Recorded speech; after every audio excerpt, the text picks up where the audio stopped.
Good day, ladies and gents, wherever you may be around the world, and welcome to Splendid Isolation number 130. As always, we're going to start off with a bit of a tune, and hopefully it will go well this week because it's Chris is going to be doing it from his end. So take it away, Chris. Okay, I've just added the file there. You should be able to add to stream.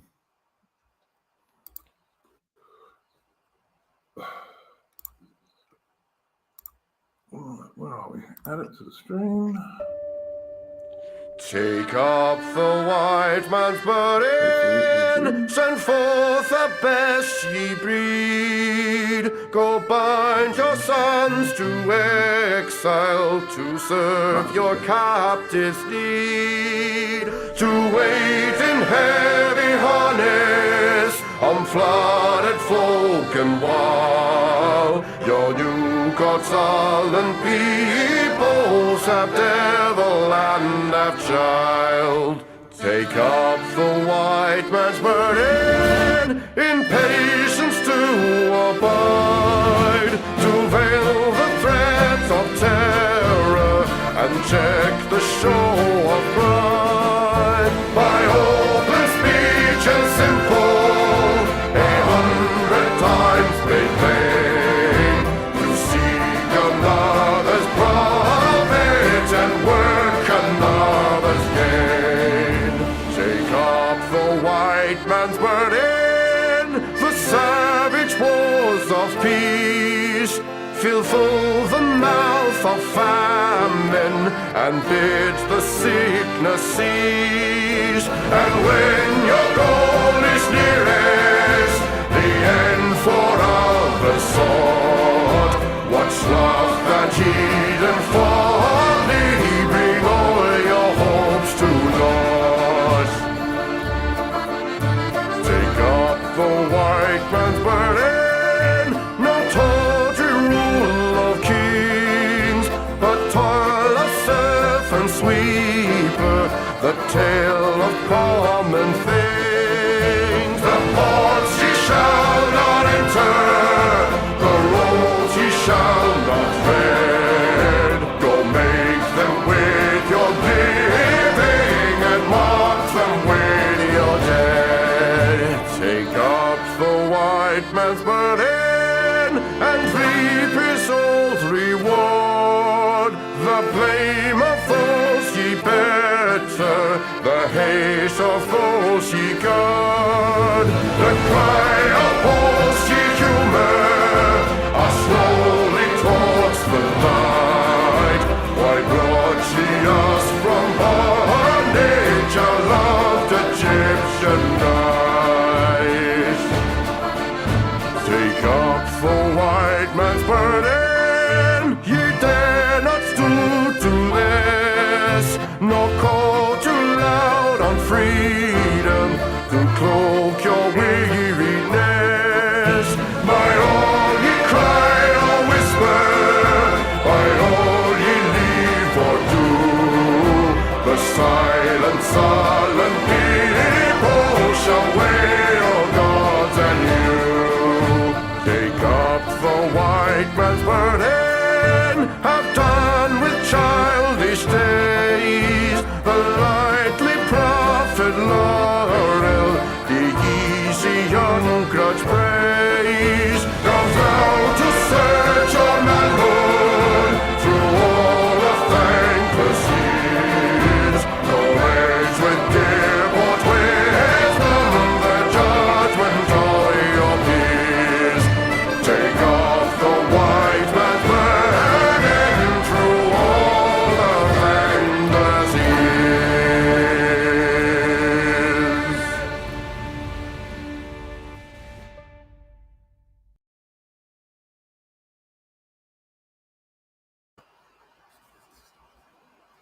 And that was, of course, Chris Gard, who's here as a guest tonight. Do go and check out his excellent channel if you like some good traditional music. And after the stream, you'll find all the guests' channel links will be in the description. Very pleased this evening to have Lady of Shalott, who I think has been on before, but not for quite a long time. Thank Chris you. Gard, as I just said, and Of course, and also that's Baby Guard in the background. Yeah, sorry about that. That's all right. No one minds, Chris. And also, of course, Adam. How you going, mate? Oh, hang on. Adam said he's getting himself a drink, so he's not back yet, I dare say. Before we move on to like general subjects, I wondered if any of the guests had a particular subject they'd like to bring up first. No. I think the main topic is going to be grooming gangs, right? I'm happy to talk about that. It is. Yeah. It is. But if anyone's got anything else they wanted to speak about before we get on to other topics, traditionally we allow guests to bring up anything they like, pretty much just at the start of the stream, because it gives people a chance to talk about stuff that they may have noticed that we haven't. Well, on the recent Australia stream, we didn't get to talk about the proposed Ministry of Truth and this draft bill that it's in consultation at the minute, that will allow the government to decide what is and isn't misinformation, and basically will shut down any alternative discourse in this country. We ran out of time on the voice stream to talk about that, so that may be something that we may get onto later on. It's really, I think it's a very important topic. This is way more important than the voice. This is really serious. Well, I mean, if what people are saying on Twitter is true, yeah, they'll even be able to look into your private messages that you send. Yes, people. Yeah, it's the same as the hate. It won't just be public statements in Ireland. Yeah. So yeah, I mean, you know, it's funny how all these things seem to be done in conjunction by all of these Western countries at the same time. As you just said, Lady Charlotte, Ireland's got something similar going through the motions. And of course, Britain's also got the online arms bill. Yeah, all of this seems to be. Yeah, it's pure coincidence, of course. It must just be a coincidence. Coincidence. Yeah. I was always told not to believe in coincidence too much, but Duke Valentino in the chat. Iron Duke, what are you drinking for tonight's stream? I have to tell you, mate, that it is 9 minutes past 6 in the morning, Sunday morning, where I am. So I'm drinking coffee, but there we go. Later on, something else, but not now.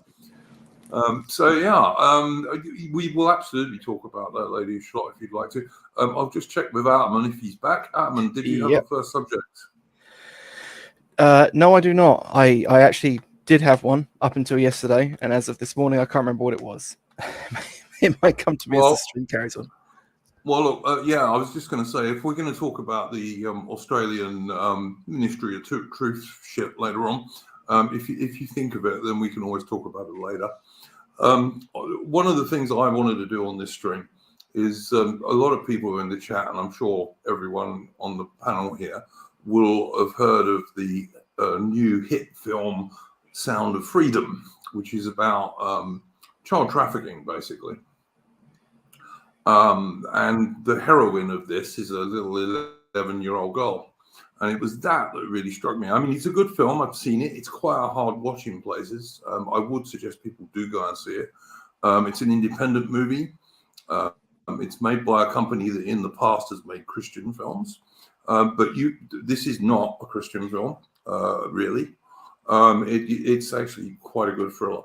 So it's definitely well worth going and seeing. Sorry, Duke. I'll be right back in 2 minutes. So carry on.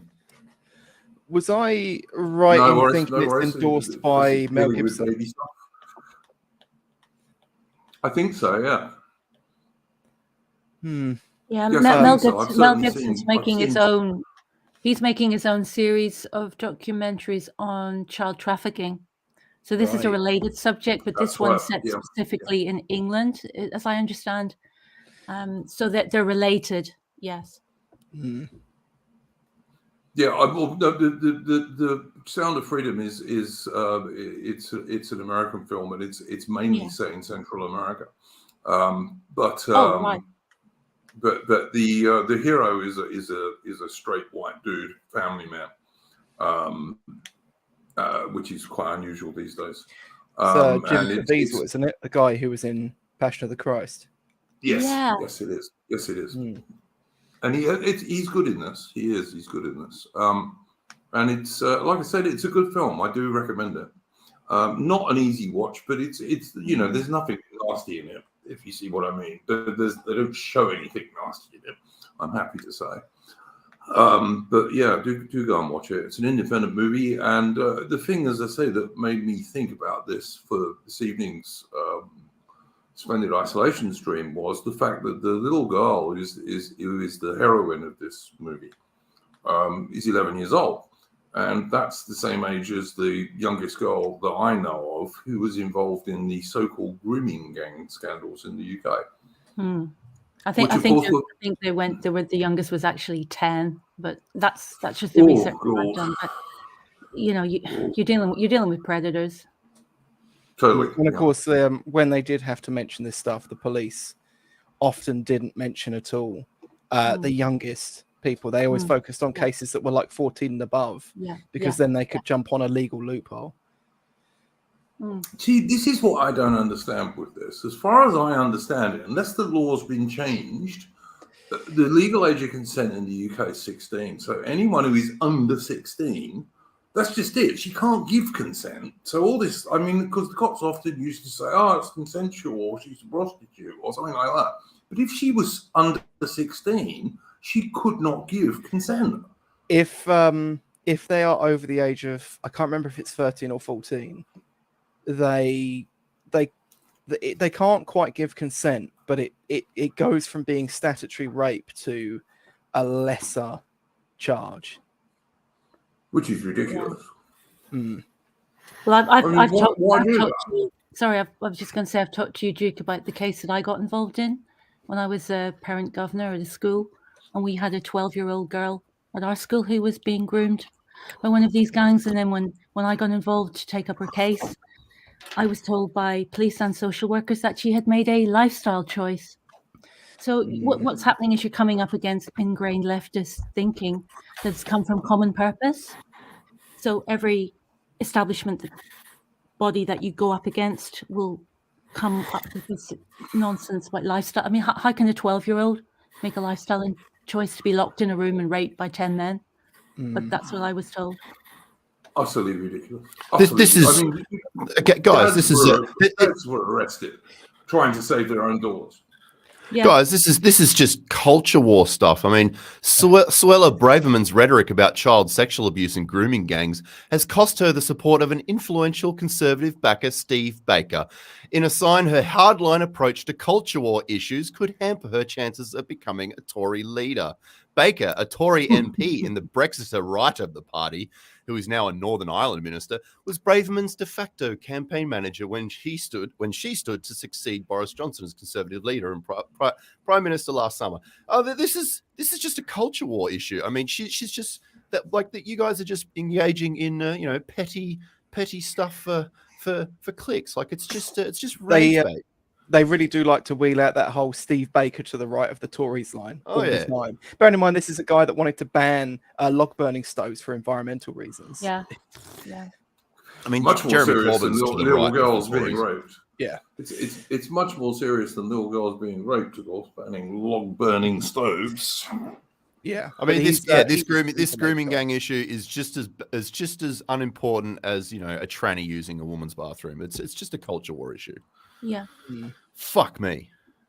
Yep. The British police arrested girls' fathers trying to save their own daughters.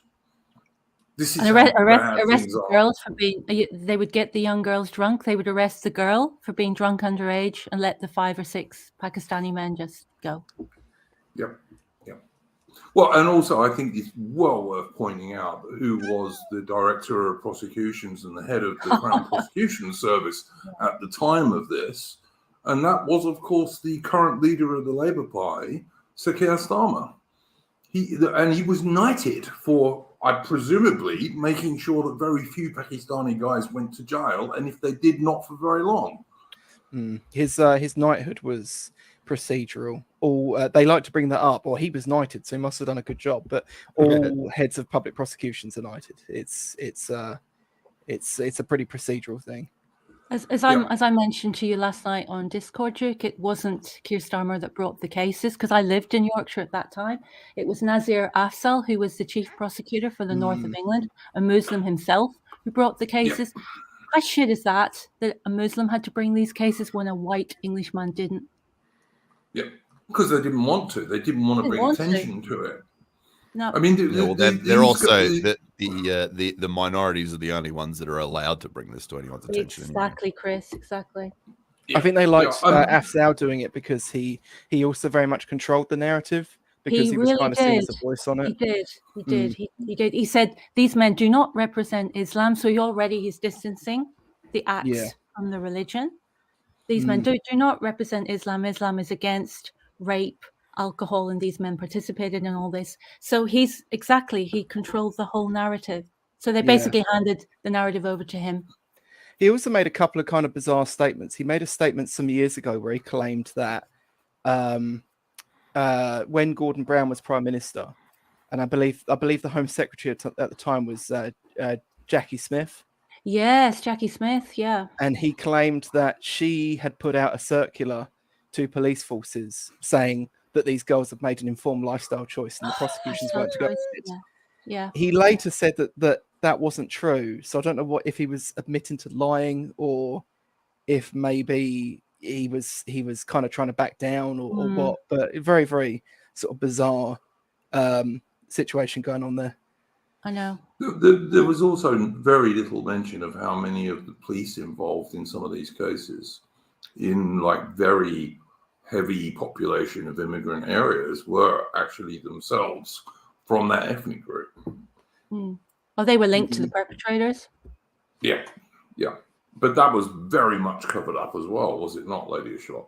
Completely. I mean, there's cases in Sheffield where they would catch a perpetrator in a car with a 10-year-old girl performing oral sex on them, and just the guy would say, we're just doing this, and they just turn away and walk off. Dear God. A 10-year-old girl. Yeah. It was unbelievable. Unbelievable. I know you were telling me that you were involved yourself in a case, and obviously without letting any of the personal details of anyone at all involved in it. Perhaps you can give us a little bit of a rundown on that without naming any names or giving dates and all that kind of stuff, obviously. Of course. I mean, this girl was a pupil at our school. How it was flagged up was that she was getting picked up from school in a taxi. Now, the taxis are integral to this because the nighttime economy is how this... Roughly how old was this girl? 12. Oh, my God. They picked up in a taxi. So that kind of nighttime economy of taxis, kebab shops, fast food deliveries, that kind of thing is integral to this. Getting picked up from school. She'd spoken to another girl, and another girl told a teacher. It was a classic situation. No father at home. Mother was just a complete basket case on drugs.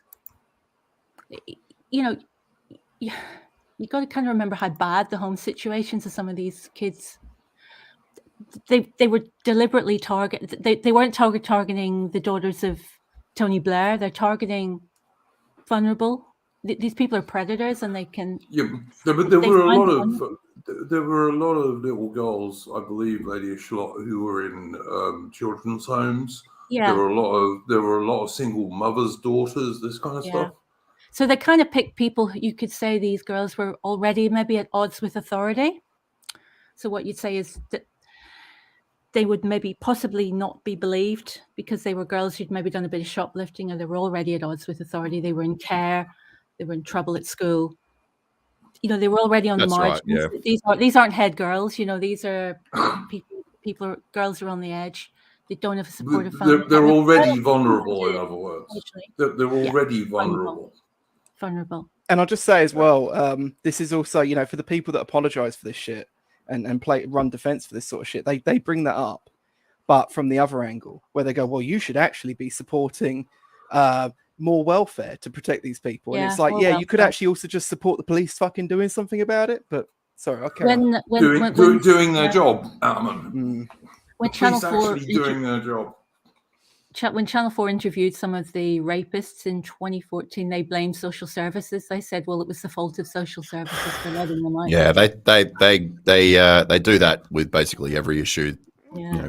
perpetrated by minorities. They just say, "Oh, it's because we didn't fund the NHS." Yeah. Yeah. More money. Yeah. More money for the NHS. Yeah. Because that will make a difference. That was Yeah. literally that was literally their argument for what was the most recent one in England? I've already forgotten. They were just like, oh, this person just couldn't get access to the social services they needed because there wasn't enough funding for the NHS this year. So we blame the Tories. So it's okay, cool. So you blame the Tories for this person committing a terrorist act. Okay. Yeah. No. So true. I mean, look, it's like sorry, lady. What you were telling us the story of this particular case that you were involved in. Yeah. What was the what? How did it develop? Well, it ended up with me having to act as what they call the appropriate adult, because the mother's a complete basket case. And I went to the police station, and you know what, you're dealing with 4 issues really: race, class, religion, and gender. And you're coming up against people who will just push the common purpose line. And it was just it was very odd, because they asked me to go because at that time I was a university lecturer and I had that title of doctor, and I suppose they thought maybe I'd be taken a little bit more seriously, but no. About half an hour in, I realized they weren't going to do anything about it. They started talking about lifestyle choices and, this girl For a 12-year-old, lifestyle choices for a 12-year-old.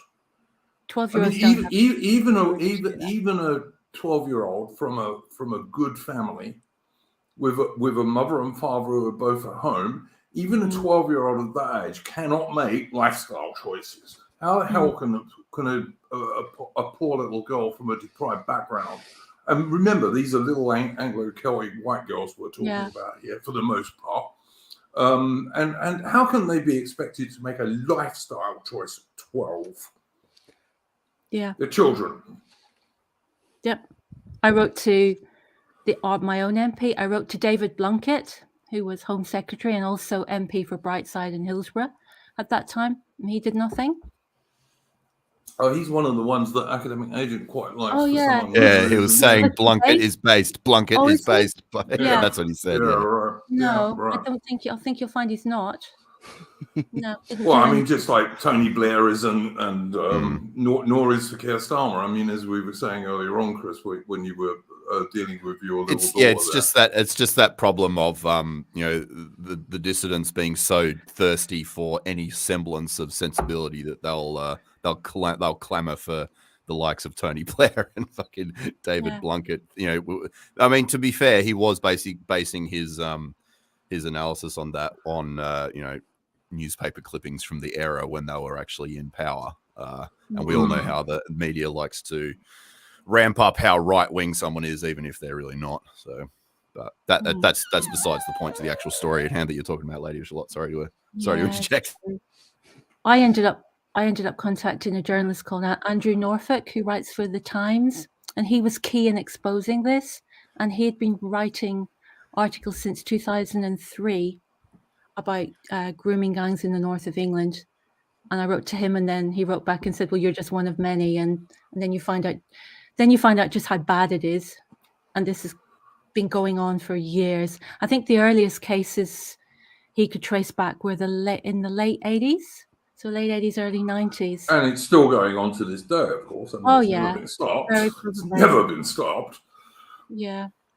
I mean, there were government investigations. There was the big one was the J report. The government in 2013 got a professor of social work to do a report, and that was devastating on how endemic the culture was in the council.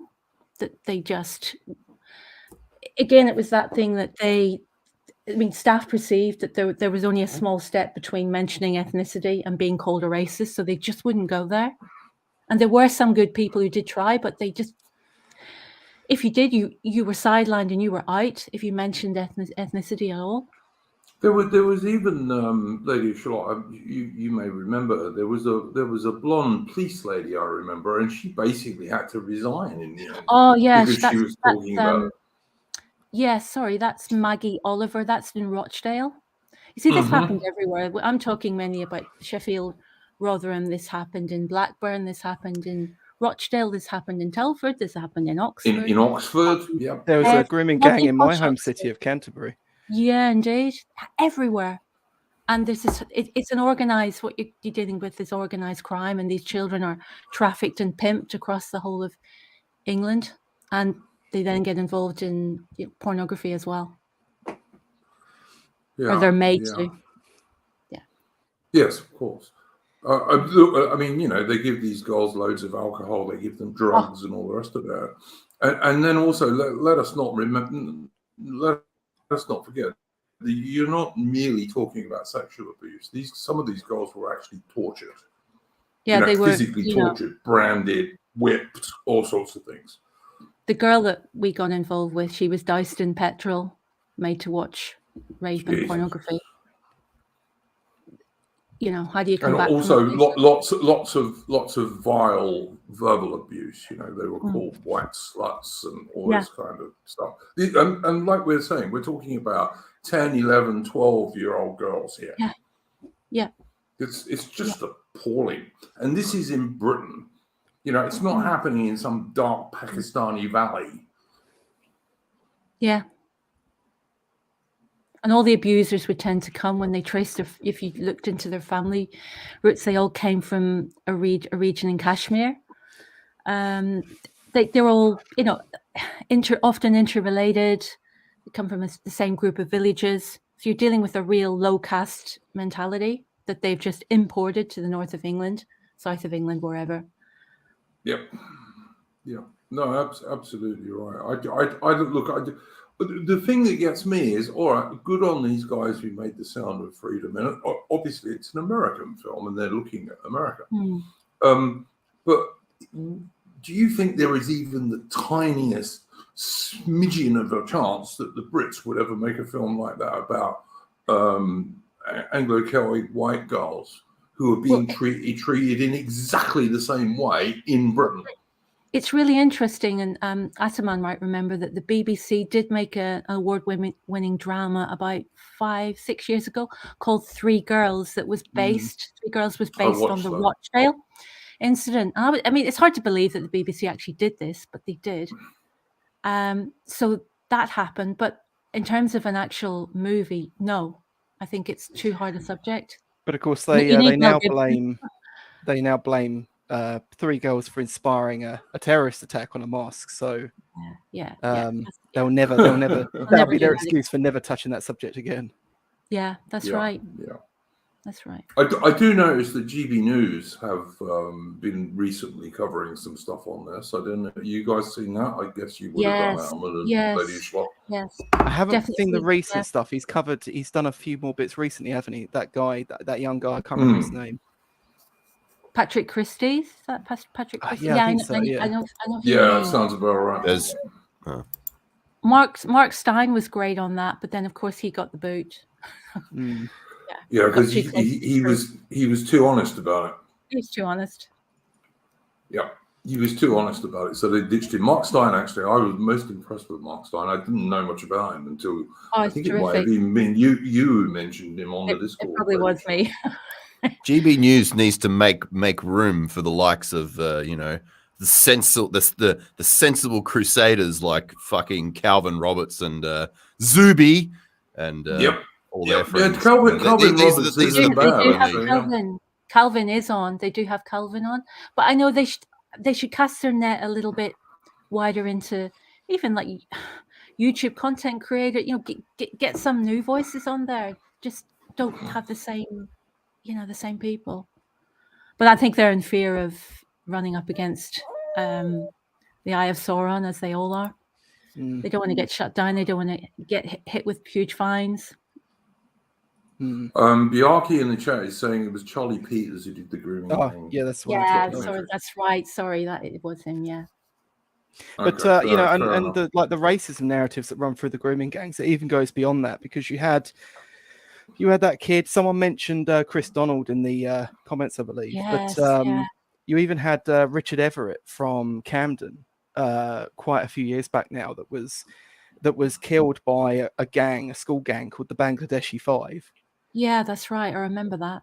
Yeah, I think and someone in the chat mentioned him earlier, didn't they, Adam? maybe. But the thing is with that thing was that school itself, like just before that killing had taken place, that school had been investigated by some lady. Her name escapes me. On behalf of some government program, and they'd also investigated the Camden Council. And when she went back after the killing of this boy, they weren't interested in anything that wasn't pushing a narrative of racism against the Bangladeshi community. They just weren't. They weren't interested in the only narrative they seemed to be interested in was, had this kid brought this on himself by being racist. Yeah. And funny enough, as well, the Archie in the chat is saying Chris Donald was castrated. Yes, I don't know. He was very that's actually brutally true. treated. Yeah, it was horrific. He was tortured and killed. See, the thing is, doing criminals is not racist, Adam, is it? I mean, it's not. These people are criminals. It's got nothing to do with racism. They're just breaking the bloody law. I mean, we might have our own thoughts on why they're breaking the law, of course, but it doesn't matter. They're breaking the law. And I think in that Richard Everett case as well, I could be wrong about this, but I swear that Keir Starmer back then was the MP for that area, and the family had. Yeah, it's funny how it's the same names that keep coming up, but I may be wrong about that, but I'm sure it was noted that the family wrote to Keir Starmer about this at the time, because the memorial they put up for their son kept getting taken down by the council for, you know, redevelopment or whatever in an area. They would just lose the monument. They would just lose the memorial. And that the family happened kept also having to to that pay. soldier, didn't it? The Yes. soldier who got beheaded, his monument kept getting taken down. Yes, that's right. Yeah. Yeah. The bandsman, I can't remember his name now. Lee Rigby. Lee Rigby. His monument and memorial kept getting taken down. And they got, you know, literally just nothing back from, you know, their Keir Starmer or their local council. And they had to keep paying to put it up. And I think in the end, the last time it got taken down, because the whole family had moved out of the area, because of course it just got more and more, shall we say, diverse. That they didn't pay to get another one put up in the end. Yeah. I don't know. I see people saying stuff in the chat which I'm not going to put on the screen, and I entirely see where you're coming from, guys. But this is YouTube, you know, so we have to be a little bit careful. There's just an article from The Guardian a day ago going, Ofcom investigates GB News over its Don't Kill Cash campaign. And they said, you know, they already faced several other investigations by the regulator as it pushes opinionated TV news. So, Yeah. Lol. I mean, GB News is about as fucking milquetoast as you can possibly get. But the Stephen Lawrence story was in the Daily Mail yet again this week. Yet again. Constantly, all the time, constantly. His family have done so well out of that. I don't know. I mean, look, you know, when you've got so-called, in inverted commas, grooming gangs who are actually child rape gangs, but of course you can't call them that because that would be too honest. Calling people white sluts, is that not racism? Well, I think it is, you know. I mean, racism's kind of their word. We should kind of probably just step over it. Just call it anti-white. Yeah, we should. You're right. It's anti-white. You're quite correct. But yeah, I get your sentiment though. Yeah, it is. I mean, whenever anyone's called a racist, what they basically are is they're anti-white. I totally agree with that. I know the eunuch sometimes talks about this, and I think in that regard she's correct. I always use that now. I never use the term woke. I just say anti-white hatred because that's what it is. Yeah, for sure. You know, I mean, I felt very, very sorry for the little Central American girl in this film. You know, The Sound of Freedom. Absolutely. Like, I don't think any children of any race, creed, or color should be sexually molested. None of them. And I think people who do so should be shock, frankly, but but Yeah, but the East India why is Company it- existed, so white children should be allowed to be molested. Yeah, and yet the East India Company there, they were doing stuff like stopping Hindu widows being chucked on their husbands' funeral No, they were pyres. just all racist. No.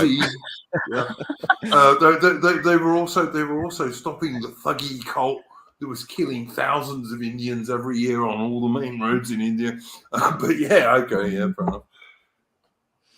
You actually have more chance of the British stopping child sex abuse in India than you did the Indians in the 18th and 19th century, Yeah. That was the only legitimate humanitarian reason to be there. Other than that, yeah, they deserve to be dominated by us ultimately.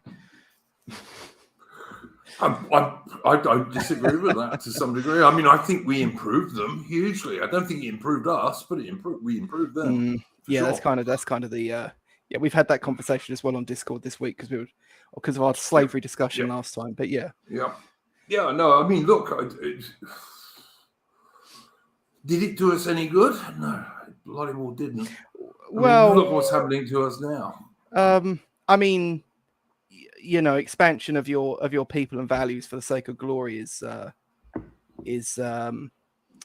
of the it's based, and it's part I of think the, it's based. I think it's part of the animating spirit of a people.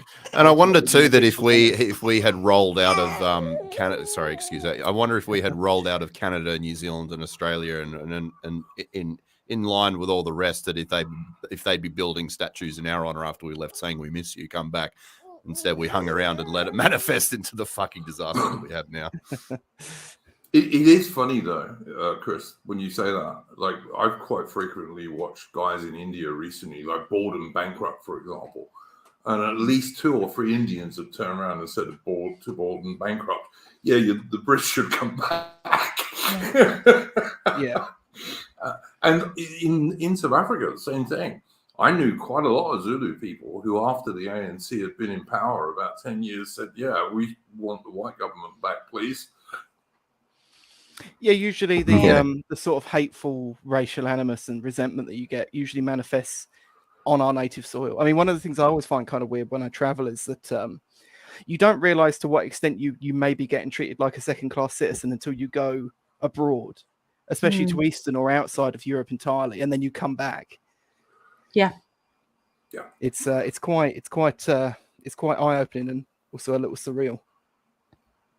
Yep. It's really interesting, Duke. I've met Indian people here who knew all about the grooming scandals in England and said, you can expect nothing else from those people.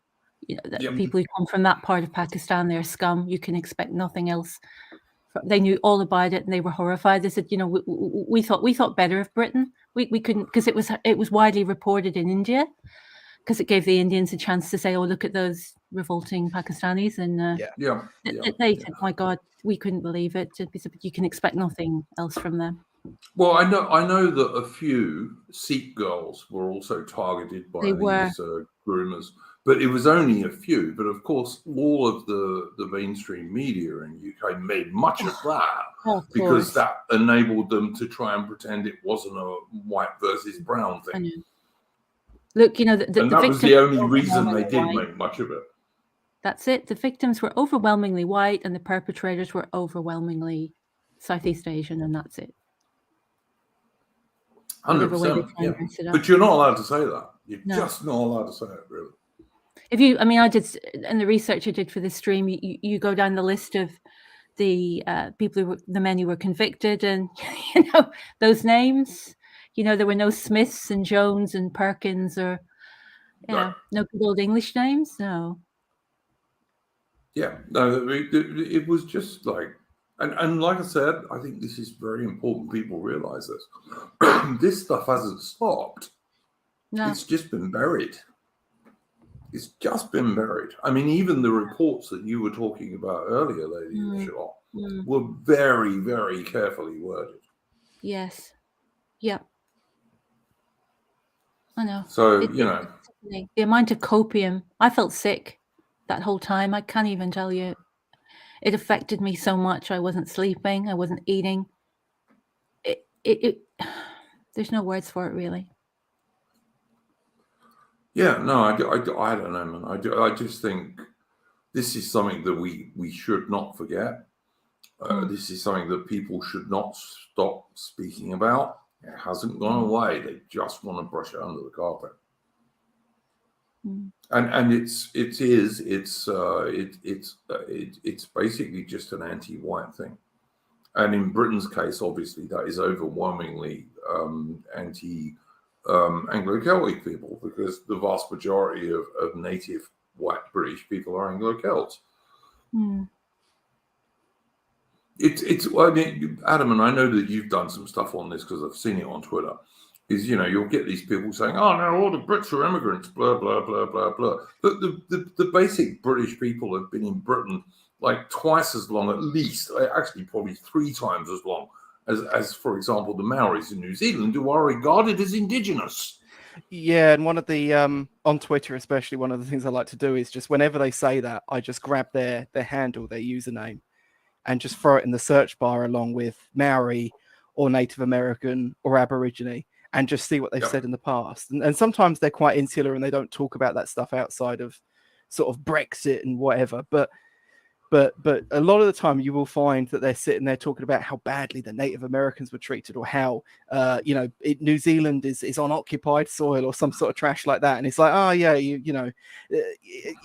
suddenly people from 800 years ago are native, but the bell beaker people from fucking thousands of years ago are immigrants. Yeah. It's really black pilling, if you'll excuse the pun, when for instance, we just saw on Twitter, there was some thread created by Black African and Black history. Yeah, I saw that. Because there's an entire narrative block based entirely just on the amount of melanin in their skin. Because I mean, they considered the Black experience of the indigenous Australian to be the same as the African, even though they could not be more fucking different, both genetically and also culturally, and by the fact that they've had 60,000 years of genetic divergence. Notwithstanding, but they made this thread going on about the Tasmanian massacre, and how the British Empire came in basically to wipe out the natives, and because they considered them subhuman, blah blah blah blah blah. And what was really blackpilling was, ordinarily with those sorts of threads, once Community Notes comes in, now we've got our own based fact checking machine. But before that happens, you look at the quote tweets and the responses, and people really do believe this shit. They really believe that the British were behaved basically the same as the French or the Portuguese or the Spanish when they entered native populations. They think we just went in and subjugated them and fucking murdered them, and it's absolutely insane. But the main part is when you ask these people, like, well, how do you even fucking know that? And one of them will say, well, I'm an Aboriginal. Oh, okay, well, you must be the eminent source of truth and facts then if you're an Aboriginal. It's the blood memory. Yeah, blood memory. Yeah, the blood memory. The Alex Jones blood memory. The dream time stuff comes through. By the way, guys, if anyone wants to look at the history between the early settlers of Australia and the Aboriginals, I've done 2 very good streams. Well, I think they're very good streams, mainly because of Chris Gard's very deep research into this. And hopefully at some stage, when he's less busy because he's a very new dad, we'll have a part 3 on that. So, yeah. This would be like, if you want to go and check that out, go and look on the channel. There is some quite good history on this, mainly from Chris. Yeah, the main point being, of course, that the only people that engaged in that sort of stuff was either rogue police officers or soldiers, or ex-convicts or convicts who became bushrangers or whatever else. So, not completely aside from the original point we were making. Yeah, yeah. In general terms, in early Australia, like if you killed an Aboriginal guy, you were just as liable to be hung as if you were an Aboriginal guy who killed a white person. Yeah, but the whole point of that was saying that there are no indigenous Brits. It's just a nation of immigrants because it was invaded in 1170 by a Norman. Therefore, it's just a nation of immigrants. Yeah. And I think I've read I was looking this up recently, Chris, and William the Bastard brought about 8,000 people across with him. That's not even a week's immigration into UK these days. Yeah, and most of them ended up bloody going back anyway. Like, Were they in small boats by any chance? Yes, No, they were in quite big boats. They were quite big boats. but it's kind of funny as well. Well, 'cause in that case, they, we've got no chance of stopping them then if they're in big boats. they pick up just the lamest of examples as well. You know, they'll bring up like the Romans who left like no lasting genetic impact of any kind, or the Normans where it was just a ruling class and the army like left afterwards. You know, they won't mention, for example, they'll mention the Huguenots, which is literally like a week on the beaches of New Romney of immigrants now. Yeah. But they that won't mention that was over 50 years. Over a long Huguenots time. arrived in UK over 50 years, and as you rightly say, there were less of them than would arrive. Oh, much less, yeah. Because my father's family were Huguenots, yeah. Yeah, and it's like, and also, of course, they were closely related to the British people anyway. Yeah, so. religiously and like quite, pretty close genetically, being European. But they never mention the Anglo-Saxons. They won't touch the Anglo-Saxon example because, of course, the Anglo-Saxons are actually a group that plays a very, very large part in British history and indeed in the makeup of the native population. Yes. Sorry, I just want to correct something. Doc Sastic said 1066, and I realized that as soon as I said it. For some reason, I was thinking of Thomas Becket, 1170. I don't know why that came to mind. But sorry, carry on. That's all right. I thought you were just general time periods. So, it's only 4 years difference. We were just talking about it last night, so it was just on my mind. Sorry, carry on.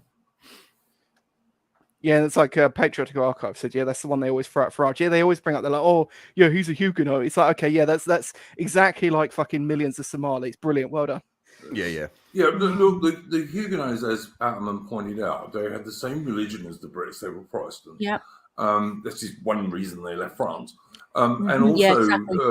They were very closely genetically related to the Brits because they were Northern Europeans, and the Huguenots came over a period of about 50 years. They did. There were nowhere near as many. There were nowhere near as many of those Huguenots in total as Britain now gets in 6 months. Nowhere near. Over 50 years.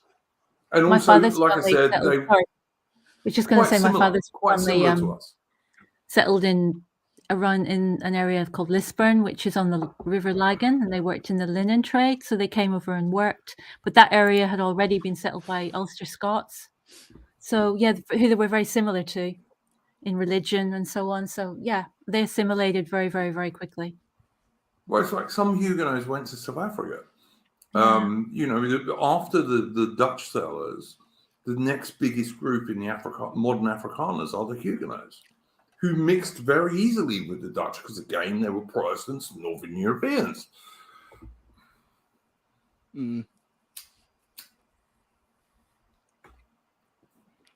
So, they're not comparing like with like at all. Like bringing over the dregs of the Third World in like a Birmingham every year, or half a Birmingham every year, is not the same as bringing over 25,000 Huguenots over 50 years. Did you did you see that this is from France, from a French game show? I don't know if you remember the sketch from South Park where he's doing like the game show crossword, and they said like, what is something that bothers you? And the answer is naggers, but he says something else. There was a French game show where they were saying, and the question was like an animal that infests this country or something like that, and he goes, foreigners.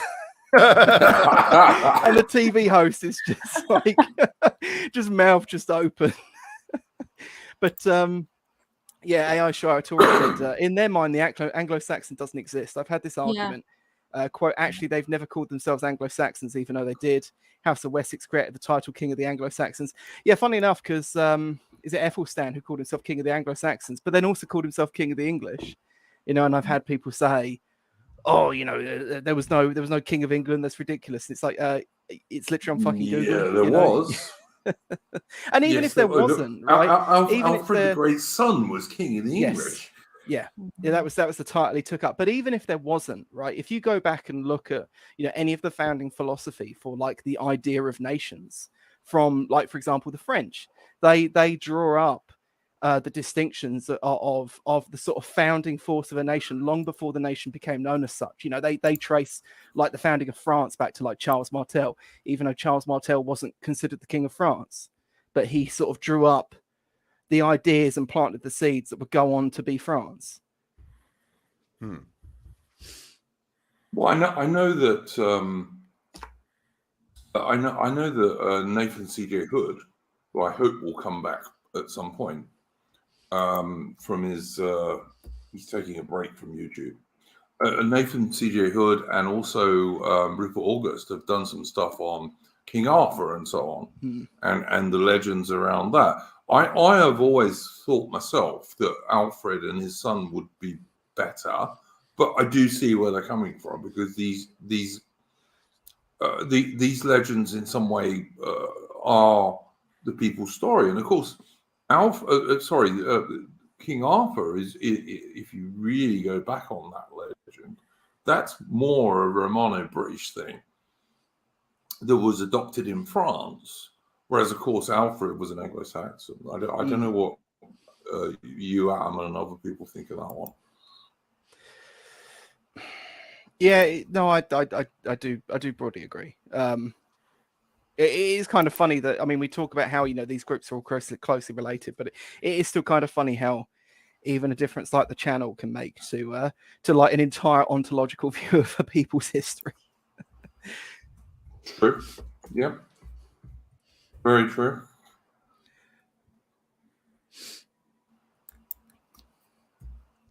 One of the things I did want to ask, is there anything practical that we can do about the situation with the grooming gangs and what have you, other than making sure people don't forget about it, obviously? Oh, we vote our way out of it, Duke. I think that's going to be extremely difficult, Chris. I really do. I will say, we vote for Tony Blair. Yeah, no, I definitely don't agree with that. For one thing, Tony Blair ain't going to be standing. For the second thing, as we pointed out earlier in the stream, Sir Keir Starmer making rumblings that he's coming back into. Yeah, but well, even if he does, I mean, how many British guys did he get killed in Iraq and Afghanistan for no purpose whatsoever? Who's this? Look, this is Mitch. Oh, I can't see because you've got that super chat up. Can you remove that? Yeah, chat? this is. It'll change in a minute, Chris. This is Mitch. How you going, Mitch? Same old, same old. I knew you'd say that. But yeah, all right. Yeah, I was just wondering if anyone had any ideas of things that we can do about this. You know, without obviously Fed posting or anything like that. I think like just keeping it in the forefront of people's minds is a good idea, which is why I wanted to talk about it on this stream. And pointing out the way it was never really addressed. And that, you know, it's okay for these minorities in the UK to get little English girls and sexually abuse and torture them. I know people actually used to get in trouble for using his name, so I'll use the name that they took in his place. Romy Tomlinson. Is he still active on this question, or has he gone into the shadows? He's still around, but they kind of deplatformed him from most places. Oh yeah, they absolutely. But I know he had a real. I know he had a real. Well, he did. He came to. There were quite a few protests in Rotherham with Britain First and the English Defence League, which was Bobby Tomlinson. But yeah, you don't hear so much about him now. But he was really high profile then. But of course, then the regime went after him. Duke Valentino saying he's made a new documentary. Interesting. I did. I mean, also he was targeted very heavily as being a friend of assorted small hat people in so-called those sort of nations and so on. He's an overt Zionist. He said many times. Yeah. But on the other hand, like when he does good stuff, I'm happy for him to do good stuff. You know. He does. I mean, I don't even follow his support into his nostrils. Though, I don't even really care about that either. It's the fact. Like, I mean, it makes sense too. I mean, The people that you want on side to fight this problem are the people that these Muslims hate. So it's it could just be a case of enemy of my enemy, but I mean we'll never know. We'll never fucking know. No. But anyone else has got any practical ideas of what we can do? Maybe you, Lydia Charlotte, or you, Alman. I don't know. No, you do. You just keep talking about it. You keep telling people. You just keep talking about it. What they want is for you to forget about it, to be brushed away under the carpet, and Yes, don't let them. Yeah, like there's a large part of me that sometimes cringes and thinks, "Oh, that's such a liberal response," but it is true. You kind of seen this with the immigration conversation. You know, it used to be the case that if you brought up the cost of housing in relation to immigration, people would deny it, and you'd have this whole fucking set of hurdles to go through. Now people actually start from the accepted position that immigration does affect housing, but they try to talk it away in other ways. So you can absolutely move the narrative forward. And if we have, and to be honest, I know people rag on GB News, but at the end of the day, they're a big institution and they're out there talking about it. They've made documentaries about it. They've really pulled their weight in this sense, so we can't be too hard on them. Even if they can be a bit cringe at times, and that will work. That will work, because there's a large part to which, if you talk to a lot of people out there, mainly lefties, who are only like 5 to 10% of the population, if that, but they will start off with just denying that this is a thing. They'll claim it's a conspiracy theory. But we want to get it to the point where they instead have to come up with some other cope, because that's the mask slipping, inch by inch. Yeah. And ultimately we need to get it to a point where not necessarily that people are going to revolt in the street. That's obviously not going to happen, but we need to get it to a point where the very idea of these institutions, or indeed these people having any proviso to power, is accepted as a reality, but also considered quite laughable. And that's when you could have a rotation of elites, which I'm still not entirely sure what that would look like, but there were a few things over the last couple of years that made me consider what such an event might look like. Yeah, I want to talk about that in a bit, actually. I've got a couple of things to say about that, which some people in the chat won't like at all. But but you've got to keep it in the public mind as much as you can. And like I said, I recommend everyone to go and see this film, The Sound of Freedom. It's a really good film. But when you look at this little Central American 11-year-old girl, you absolutely, obviously feel sorry for her, and rightfully so. Just remember the same things happening in Britain today. Yeah. To little white Anglo-Celtic girls. Yeah. Yeah. Why are they less deserving of protection than people in Central America? I don't get it.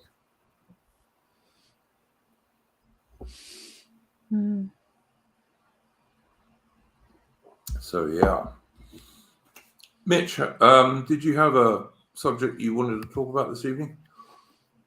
Before we move on, Mitch, Patriotic Archive is just asking, does this happen in Australia? I suspect it does in some places, yes. I mean, Chris and Lady might know more about it than I do, but I would suspect there are some parts of Australia where it probably almost certainly does. What's that grooming gang stuff? Grooming gangs. Yes. I think there certainly is with some immigrant communities. There has been a history of it in Sydney, parts of Sydney. Probably. Anywhere where you have these intense concentrations. Concentrations of immigrants and a police force that kind of look the other way. Yeah, and I'd suggest that it'd be really in these deep entrenched enclaves, like sort of in Sydney and whatnot. But Lebanese. They would not be able to be as widely organised and networked as they are in England, because the ASIO actually does a pretty good job of making sure that particularly horrendous stuff doesn't get out of control.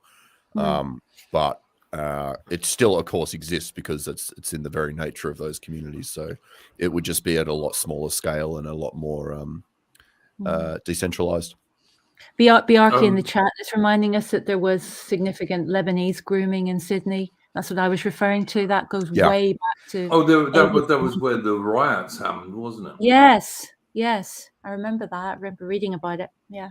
That was when a load of young white guys got really fed up with Yes. these people doing this stuff to basically very young white girls, and there were big riots. Mm. And as Biaki in the chat said, ASIO to some degree covered it up. They did, because they didn't want the racial tensions, you know. Yeah. Biaki, I'm telling, I'm saying Cronulla, yeah.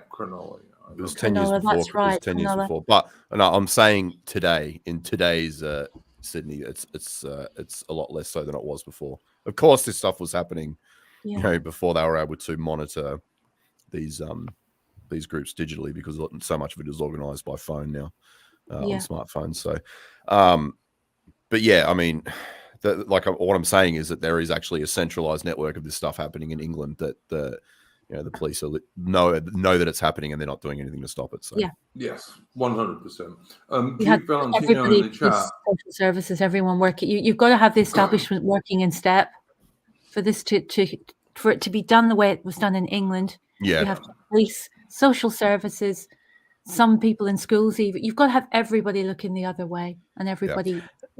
Yeah.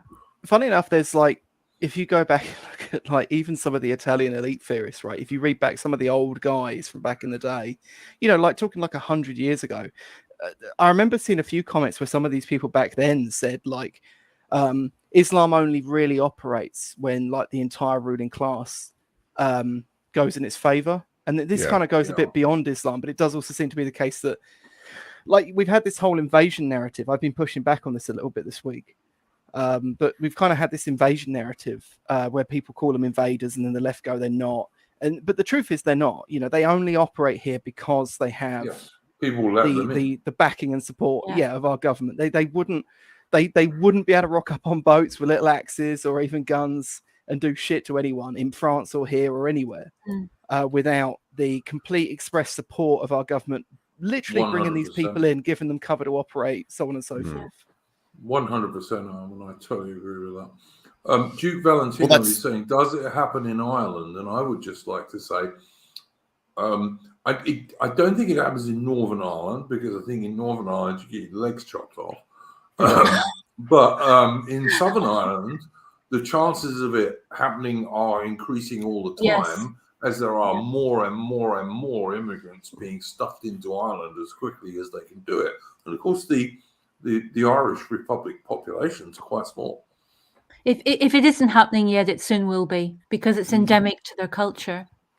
Yep. Remember that it's also 100%. Organized crime. They make money from this. You've got to remember that came through when I was living in Sheffield very much, that these people aren't just pimping out girls. They're selling drugs. You know, it's all part of a. Yeah, it's drugs, prostitution. Whoever says that this behavior is not Muslim and these are not real Muslims, because they obviously don't know a fucking thing about the Quran and the Hadith. Like, as long as you're doing it to non-Muslims, there is no fucking rule against it. And in terms of like sex slaves and stuff like that, it's well known that in the Quran and the Hadith that sex slaves are perfectly fine, because the conquest and product of your right hand in conquest, which is what, you know, slaves and whatever else, you can do whatever the fuck you want to them. So true. In the interviews with some of these rapists, because I read some of the police record, the transcripts, they were saying things like, well, you know, these girls that they weren't proper Christians anyway, that they're not proper Christians, and this idea that, well, you know, they you know, that thing that they deserved it and they were a lower caste and so on and so on. Yeah, because 10, 11, 12, 13, 14-year-old girls are not children. Yeah, right. I remember, since you brought up Northern Ireland, Duke, I remember there being a lady who was a mother and a housewife who was from Northern Ireland, who used to float around some of the Telegram groups a few years back now. I remember sort of at the start of lockdown. I haven't heard from her since, but I remember her saying that like a few years back they had some Poles try to open up like a sex works place on the edge of her town. and the people sort of a lot of the like the older blokes from town just sort of went down there, mobilized, and just trashed the place and sent the people packing. Good. And that's it seems like Northern Ireland and maybe a few areas of Scotland are the last places where you'll get that sort of like organized resistance in a community. Because the religion, you still have the traditional church. Yeah. The And traditional communities. Yeah. Mm. Yeah. No, for 100. I totally agree with that. Well, look, this channel's still going to keep this stuff as much as we can in the forefront of people's minds, and not going to let people forget about this stuff. So actually, I'm sorry. As well. Sorry. I'm going to carry on. Mate. Well, I was just going to say, Arlo in chat said it's synonymous with driving taxis, selling fast food, and clandestine business. Yeah, we were saying about that. It absolutely is. Yeah. One thing I will point out, this is another thing they use as a defense that I've actually had people say to me. And they said that, well, you know, this is just part of like the taxi businesses that obviously, because there's a lot of them in taxi driving, they're going to be over, you know, stimulated in this market. But like you can see this with this group, right? With Pakistanis, let's say, they commit they own lots of petrol station franchises, and they commit lots of credit card fraud in the petrol station franchises. That's not the only business that has access to people's credit card details. No. Yeah. No. That's just an excuse. And as we were saying earlier, you know, your late night kebab shops and all of this crap. Because, you know, the wonderful food is the great advantage of diversity, of course. Oh, I know. But, yeah. But no, look, all I was trying to say is, like, we'll try and keep this something that people do know about and think about and speak about. I don't know what the hell else to do about it, to be honest with you. It's extremely depressing, but you know, what can you do? I don't know. Hang on, I'm just seeing something Dorsastic Draco is saying in the chat. Sinn Féin, who I know are absolutely full on Brits out, Somalians in, as far as Ireland is concerned. That's just what they're into. And the DUP are actively discouraging their respective constituencies from conceptualizing themselves as being invaded. Yeah, I can believe that. I know it's true about the Sinn Féin, who were always scum, as far as I was concerned. But, you know, I did the DUP 2 tours in Northern Ireland with the British Army. Yeah, the DUP are not what they used to be at all. But yeah, Sinn Féin have always, the leadership of Sinn Féin, even in the 80s and 90s, was Marxist. Even then, the leadership. Yeah, you have to go back a long way before you get back to the NatSoc days. Yeah, a long way. Yeah. The big change was in the early 70s, the whole leadership change. You had people like Gerry Adams coming in, and then you shift to the left. So the old kind of, anything fashy kind of got the boot then. 100%. Totally agree with you, Lady Shaw. There's a really good book, a memoirs of someone, Antelope Hill published it. I can't remember his name. That kind of goes into some of the. Oh, do you mean Patrick Pearse? Yes, poet. Yes. Yeah, he was killed in the. He was executed after the Easter Rising. Yeah. He was one of the key movers. Yeah. Yeah, that's an interesting reading too. I've got that book. Antelope Hill have got some fantastic books. If anybody wants any good nationalist publications, go to Antelope Hill and obviously Imperium Press. But Antelope are terrific. I've got that book. He was a great poet, and he would be spinning in his grave right now if he could see what is happening in Era. He would be. This was not what the rebels of 1916 had in mind at all. No, they were a bit proto-fasci, those guys. Yes, they were. They really were. Yeah.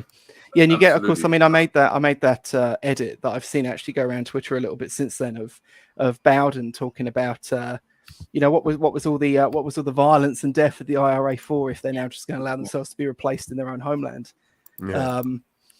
And it's of course it's kind of weird because of course the IRA themselves became ideologically Marxist, but it's kind of like how how after we retook France from the Germans, suddenly every Frenchman knew someone in the resistance, right?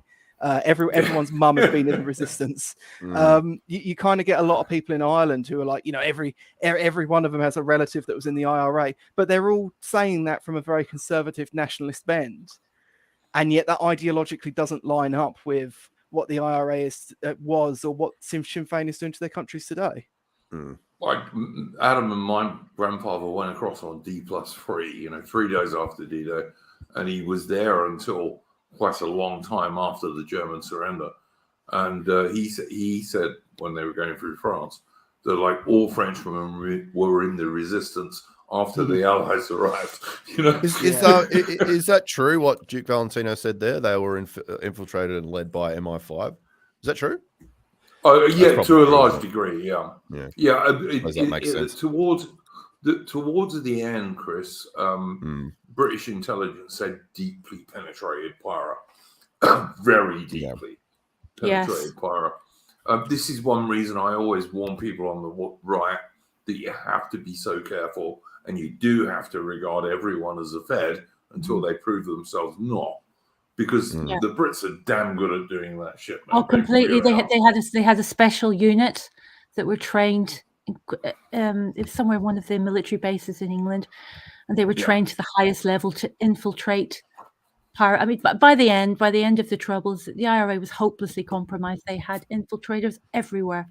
That was one reason you got the Good Friday Agreement. Yes, because Pyra had realised they were losing. Yeah, they were losing. And of course, just gave them everything they wanted anyway. Yeah, they just gave them everything on the plane anyway. Yeah, if Tony Blair had not been such a globalist, stinking scumbag traitor as he is, he wouldn't have done that. He would have said, "No, let's carry on," because they're going to be beaten in a year and a half. Yeah, you could smell the defeat in the air. I mean, I was still living in the Shankill then, and their back was against a wall, and if only the British had hung on. But unfortunately, they'd already got into this appeasement mindset, and that started with John Major, of course. John Major started the whole Northern Ireland peace process, not Blair, who then went on to take all the credit for it. It was actually Major, and unfortunately, they'd already started. I hated John Major. Once the civil service gets involved, once the blob gets involved, the ball gets rolling, and it's very, very hard to undo that. Yeah, funnily enough, when the dissident right talks about this stuff, and we have this to and fro, especially recently about Blair, John Major gets really let off easy. He does. he started so much of he started so much of this blob crap that we know today. Yeah, the blob. When we think about like Labour saying tough on crime, tough on the causes of crime, and then doing the opposite, a lot of that started with John Major too. It did. He was the one that brought in the law that basically now means when a judge says you have 8 years, you actually have 4. That's correct. Yeah. He kicked off a lot of the ball rolling on a lot of the Ministry of Justice reforms that led to them throwing Blunkett under the bus over prison rights. It's pretty insane, really. And of course, the EU, he set us nicely on the road to that, Maastricht and so on and so on. Yeah, Maastricht Treaty. All major, absolutely correct. Lady Charlotte, before we leave the subject of grooming gangs, Duke Valentino said, "Do any of these grooming gangs ever murder these victims?" And I believe there are at least 1 or 2 cases where yes, they did. There's one case that one girl I've mentioned in the chat, a girl called Laura Wilson, who was this is a child with an IQ of 56.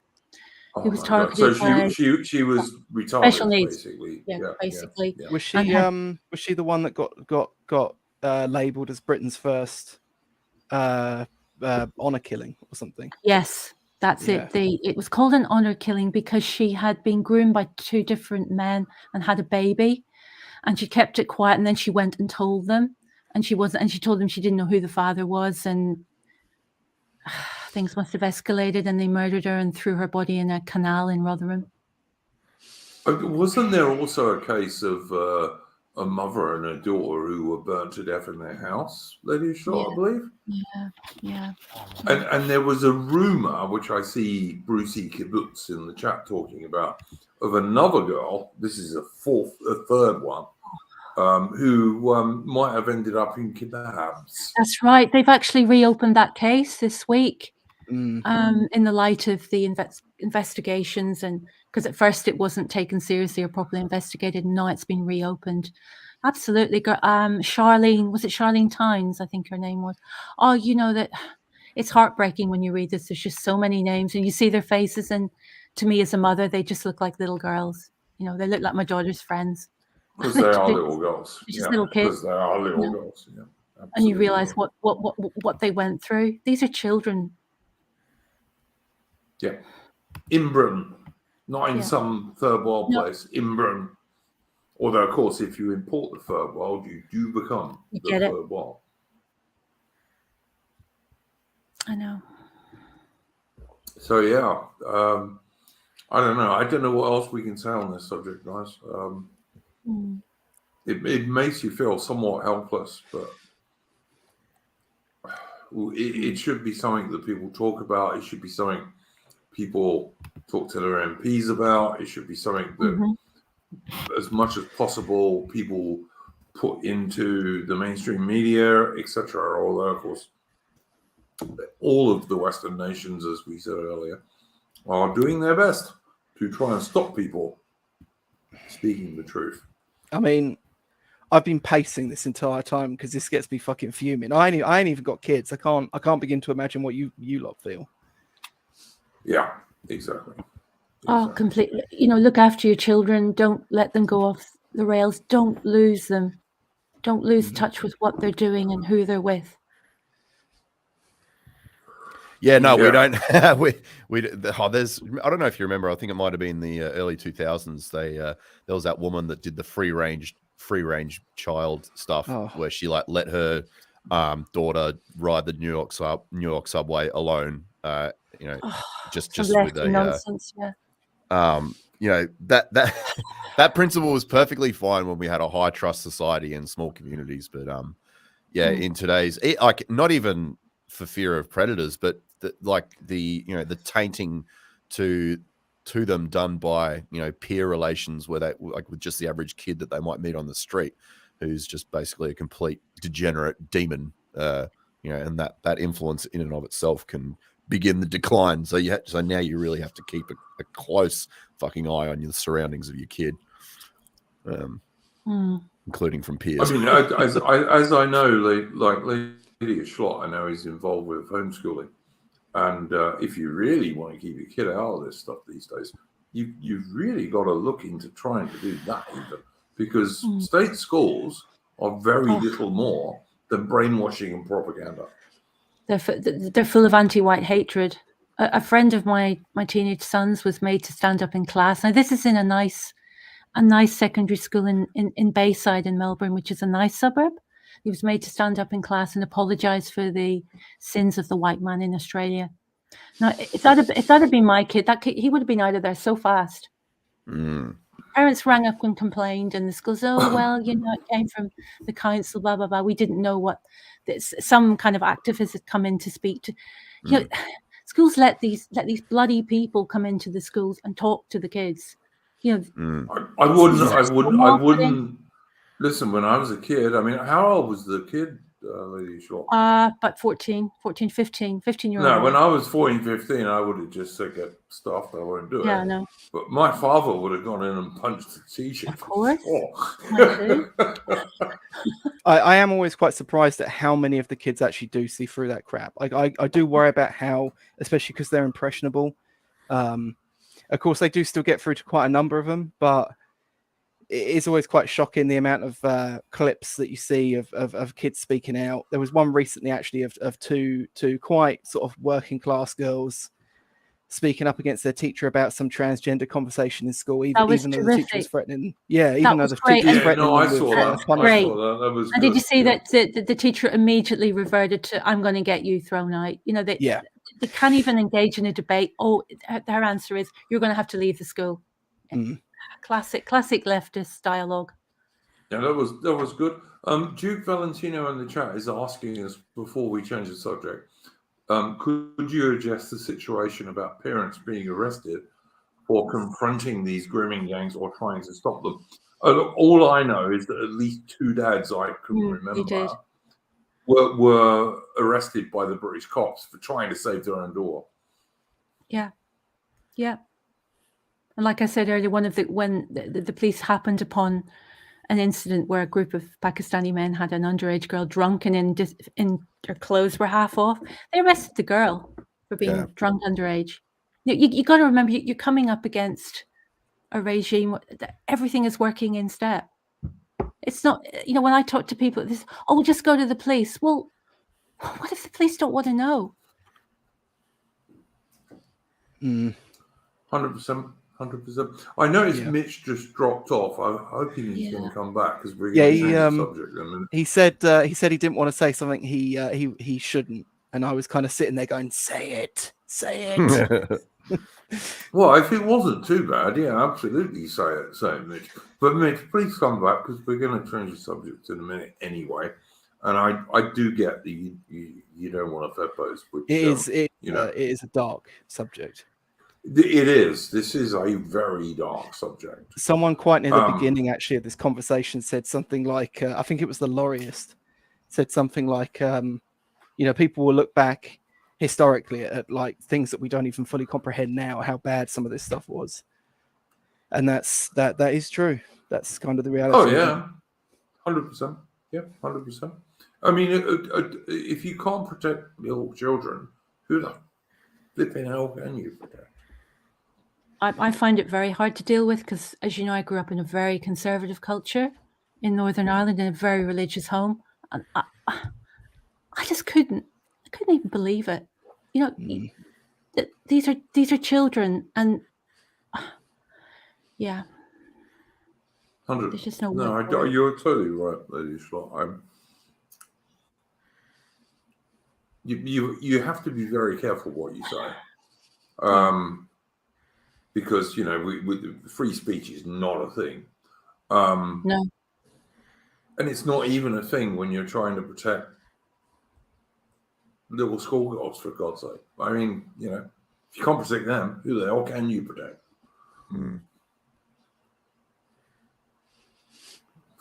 So yeah, that's my whole view on that thing. It really is. But yeah, I don't know. Let me change the subject a bit because I don't know that we can say much more useful about this at the moment unless anyone else. I am going to have to drop out shortly because I have to go work. I'm working this weekend. That's all right, mate. You were here in the very early morning. Thank you for joining us, Chris. And that's okay. I'll hang around for a little bit, but I will have to duck out in about 5-10 minutes. That's all right, mate. Thank you for joining. And with your lovely little girl too. Yeah. But look, I wanted to change the subject slightly. I follow this South African dude on Twitter. I can't remember his name now. He's one of Conscious Caracol's big mates. And he's not Robert Doigan, is it? Yeah, Robert Doigan. And he said that right now, Nigel Farage has an opportunity to really change British politics. And I believe he was right about this. If Farage came back, took over the Reform Party from Tice, who I don't like at all, but took it over, which he obviously easily could do, I reckon he would end up with quite a few MPs at the next general election. As a combination of newly elected guys and conservatives who would switch. Not if Richard Tyson's the head. Not if Richard Tyson's the head. No, absolutely not. And as I said, if Farage took over as leader, I reckon he'd end up with quite a few MPs. Some of them newly elected, and some of them conservatives who would defect. And we were talking earlier about we can't vote our way out of this. I think you're almost certainly right, but if we do have any chance of voting our way out of it, that's the only way it's going to happen. Is something like that, and that even depends on what not Farage would support once he has actually some sort of parliamentary power base. but he needs to then strip out the entire bureaucracy Oh yeah, absolutely. and replace but- it with a new one that works, that hasn't been educated or trained up for it, because they're the only people you'd be able to find who would be potential allies. Like it's almost an impossible task. Almost, yes. Most of the Almost. revolt that you would get would be from the existing managerial class that operate in the bureaucracies, because the bureaucracy is so enormous. What percentage of the UK is in civil service? Like, it's fucking retarded, huge, basically. Yeah. So Yeah, I mean, It's in enormous. France, it's literally half of their entire GDP, but Jesus here it's not. Christ. It's actually over. I think it's like 53 or 55%. Here it's. Well, to be fair, a it's- lot of that, like, you say, like GDP, you got to remember, if someone gets shot in the street, that makes the GDP go up. So. Yeah, but here it's less, but not tons less. It is, and of course the Tories are just growing it every day. Yeah, absolutely of course. I actually saw some stats recently where someone showed that the number of people employed by the government has actually decreased in the last 10 years. But the problem is, a lot of that is like low-level jobs have been swept out to agencies. But the actual managerial structure has increased. Yeah. Yes. 100% it has, for sure. Look, of course, and of course, if there's ever any transition such as that, it necessitates the creation of a yet another bureaucratic level of government, and that never leaves. So that's just it just all stays, it all remains. Very rarely do things get phased out. It's the task of Hercules, obviously, to try and do this stuff.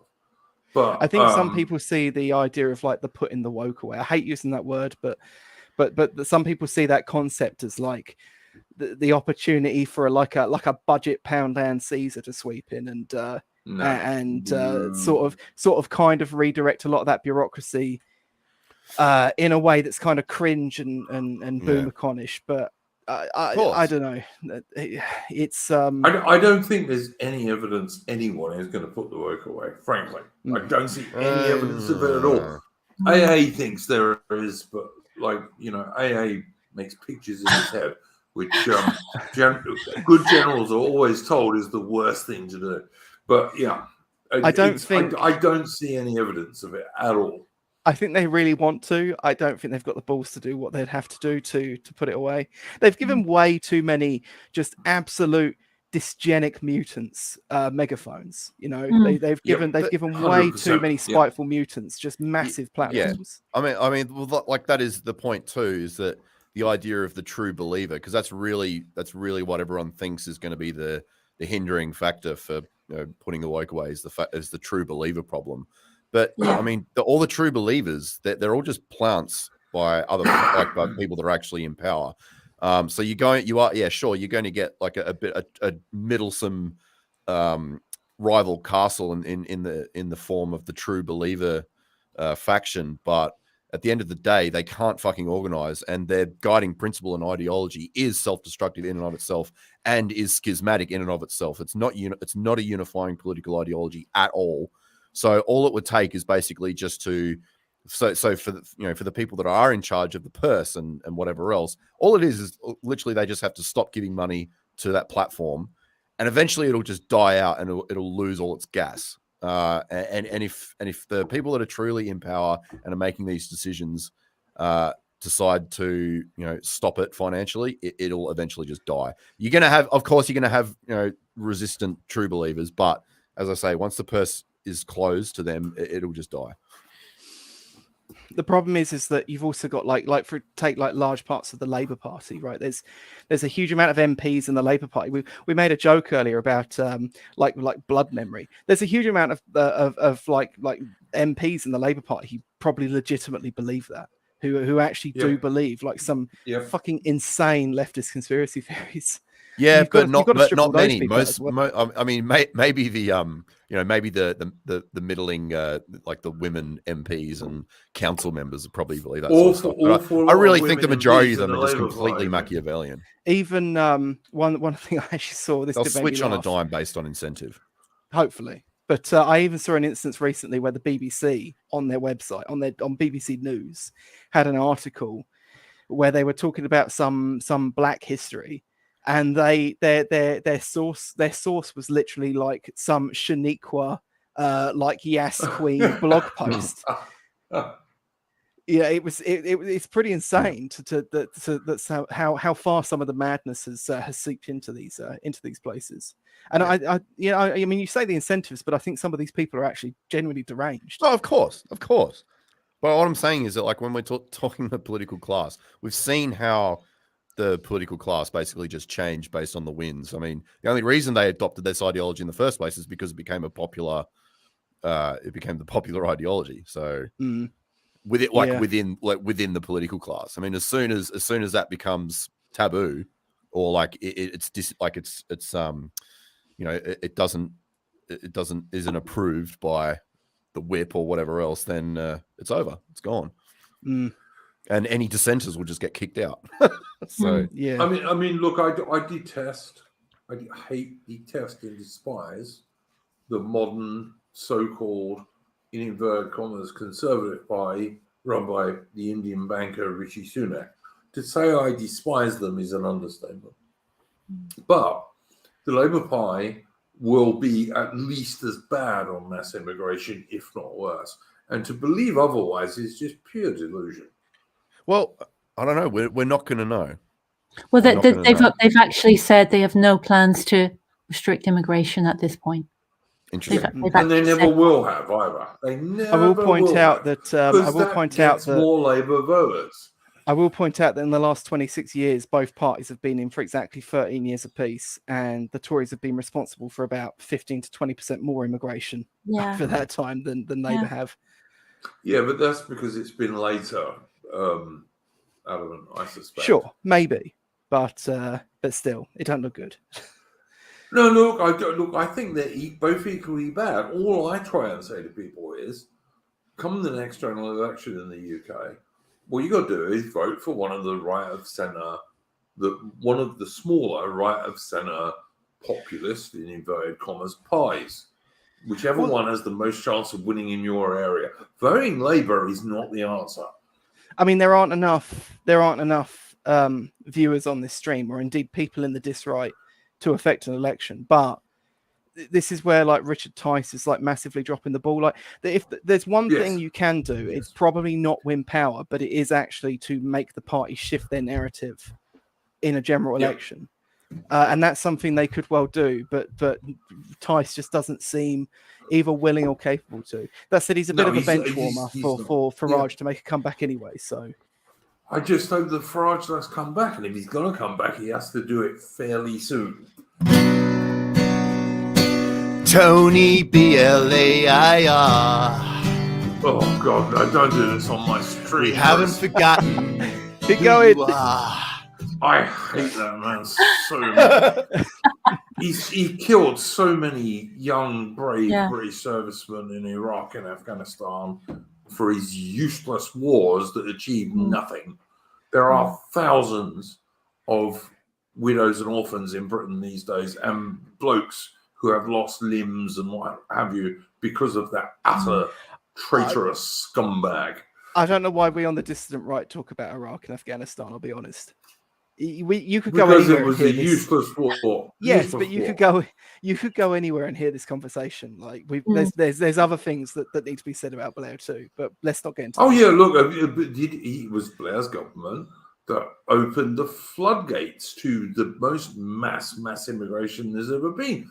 Blair's government even said, and we have the evidence of this, we're going to rub their noses in diversity. You know, this was the Blair government. I've got to go, mate. It's over. It's all over. The West is falling. All right, mate. No worries. Go on. Millions must go. Thank you very much for joining us, Yeah, Chris. good to have everyone. Thanks for joining us, Chris. Take care of the little one. Have a good Yeah. day. Will do. Bye-bye. Bye. Yeah, no, look, the Labour Party is not the answer to this, guys. Trust me. I mean, it just ain't. Things will get worse under Labour, not better. even though I detest Sunak and the modern so-called, in inverted commas, Conservative Party. Well, I'll And be I'm honest, I not don't know if you've suggesting you seen- vote for them for a second. Don't vote for them. But what you got to do is you got to avoid the Conservatives, avoid Labour, avoid the Lib Dems, and avoid the Greens. Vote for anyone else, even the Communists. Go and vote for them. For Oh, God's God. sake. No, they're pro-immigration too. Yeah, all right. I mean, this is the I'm point I always joking. bring up with people. We talked about that stream that they did on that YouTube channel, Proletarian TV, which has grown massively, like suspiciously fast over the last couple of months. I will be honest, but it is YouTube, so you know. And they did a whole stream for the Conservative Party of Great Britain, basically talking about immigration. You know, and you really don't. You really get the idea, and I bring this up to people all the time when they try to counter signal the immigration issue from the left, and they go, no, it's actually a neoliberal thing. It's nothing to do with the left. You know, you will be kicked out of the Communist Party for Great Britain for counter signal immigration before you would get kicked out for counter signaling on economics or class struggle. You know, that's the fucking, you know, this is one of the things AA said, that, like, you know, the left has been utterly humiliated by the neoliberals. There is definitely an argument to that. Yeah, sure. All I'm saying for us on the right is we need to vote for one of the smaller right of centre populist so-called pies. That's the only thing for us to do. Not voting is useless because we'll just end up like Portugal, you know, where like the vote is often barely 40%, but the left just carries on it's in the low running 30s nowadays. Oh, even the low 30s. I'm sorry, Yeah. Alan. It's even worse than I thought it was. I knew it was in the low 40s like 10 years ago. So, yeah, I mean, but, you know, you get these people like Adam in the chat saying step over voting. Where's that going to get you? Exactly. You know, if you don't vote, do you think the establishment gives a shit? Because they don't, trust me, like they don't in Portugal. They just laugh and say, okay, well, the few people who do vote will just carry on running it. And I'm not suggesting for a second that we can definitely vote our way out of this. I'm not even suggesting for a second we can maybe vote our way out of this. But I do know one thing, not voting doesn't help anyone. It doesn't do anything because they don't care. They don't care if you don't vote. In fact, they'd probably like you not to vote. I reckon the ideal thing for all these globalist scumbags would be a situation where Britain becomes a third world country, you know, where it's maybe like 25, 30% white, where almost no one votes. They'd probably love that. I mean, it is free, I suppose, but... It's free. Okay, it takes you like, I don't know, 2 hours maybe to go vote? I mean, I won't vote because it's only the main three parties that will run in my area. I don't know. I don't know. Look, I always vote, but like Australia has a very complicated voting system, and mostly how you vote is like you've got to do stuff in the right order. Yeah, you do. And most people don't because they can't be asked to look it up and read it. So it's a bit different in Australia, but I still say, yeah, go and vote. And like I said, my advice to anyone on the right, the real right, is you don't vote Conservative or Labour. You certainly don't vote Watermelon Green or Lib Dem. You vote for any of the right of centre, more populist parties, and you vote for the one that has the most support in your area, basically. Is the only thing I would say to people to do. And I don't get the not voting thing. It does nothing. They just think it's a joke. It's even not voting is even sillier than people talking about the boogaloo in America, you know? It's even sillier than that. None of that's going to happen ever. Certainly not in the foreseeable future. It's just, you know, people get these silly things in their head, you know? Oh, if we don't do that, why do you think it matters in the slightest degree to any of our so-called elites if you don't vote. They're more than happy that you don't vote. They don't care. Half the reason they're importing all these brown and white people to try and turn Britain into this mongrel nation is because they don't want people to vote. Mm. And I mean, I won't be voting because... And that's not any sort of ringing thing about I like democracy, because I'm not a Democrat at all. If I had my way, if I had my way, the only people who would be allowed to vote in Britain would be one person, the male of the household, who was a household owner, and possibly people who'd served in the armed forces. That would be it. No one else would be allowed to vote anyway. I won't vote anyway, because we'll only have the three main parties and maybe the Greens in my local area. That'll be it. Well, that's sad. It's been that way forever. But I thought that Reform, at least, were saying they're going to put up a candidate in every constituency. They didn't at the council elections, and some of their members got quite angry at them for that. Because they did say they would, but it's too costly. I mean, even Nick Griffin's talked about this before. You know, it's prohibitively expensive to run candidates. So they're running them in most of the major areas, but they're not going to run them in every constituency. Okay, well, fair enough. Mitch, if you're going to come back on, because now is the time to do it. Because we're not going to be going for much longer. I think we'll probably finish at the top of the hour. So yeah, I don't know, but I do think Farage is the one political personage in Britain who actually is popular enough to maybe change things. I'm not saying he will, but he could. Yeah, he's everywhere at the minute since the cancellation of his bank accounts has gone public. Yep. I mean, there's a lot of interest in that, because it's been a wake-up call, I think, to a few people who didn't. We all knew that this went on, but a lot of normies didn't.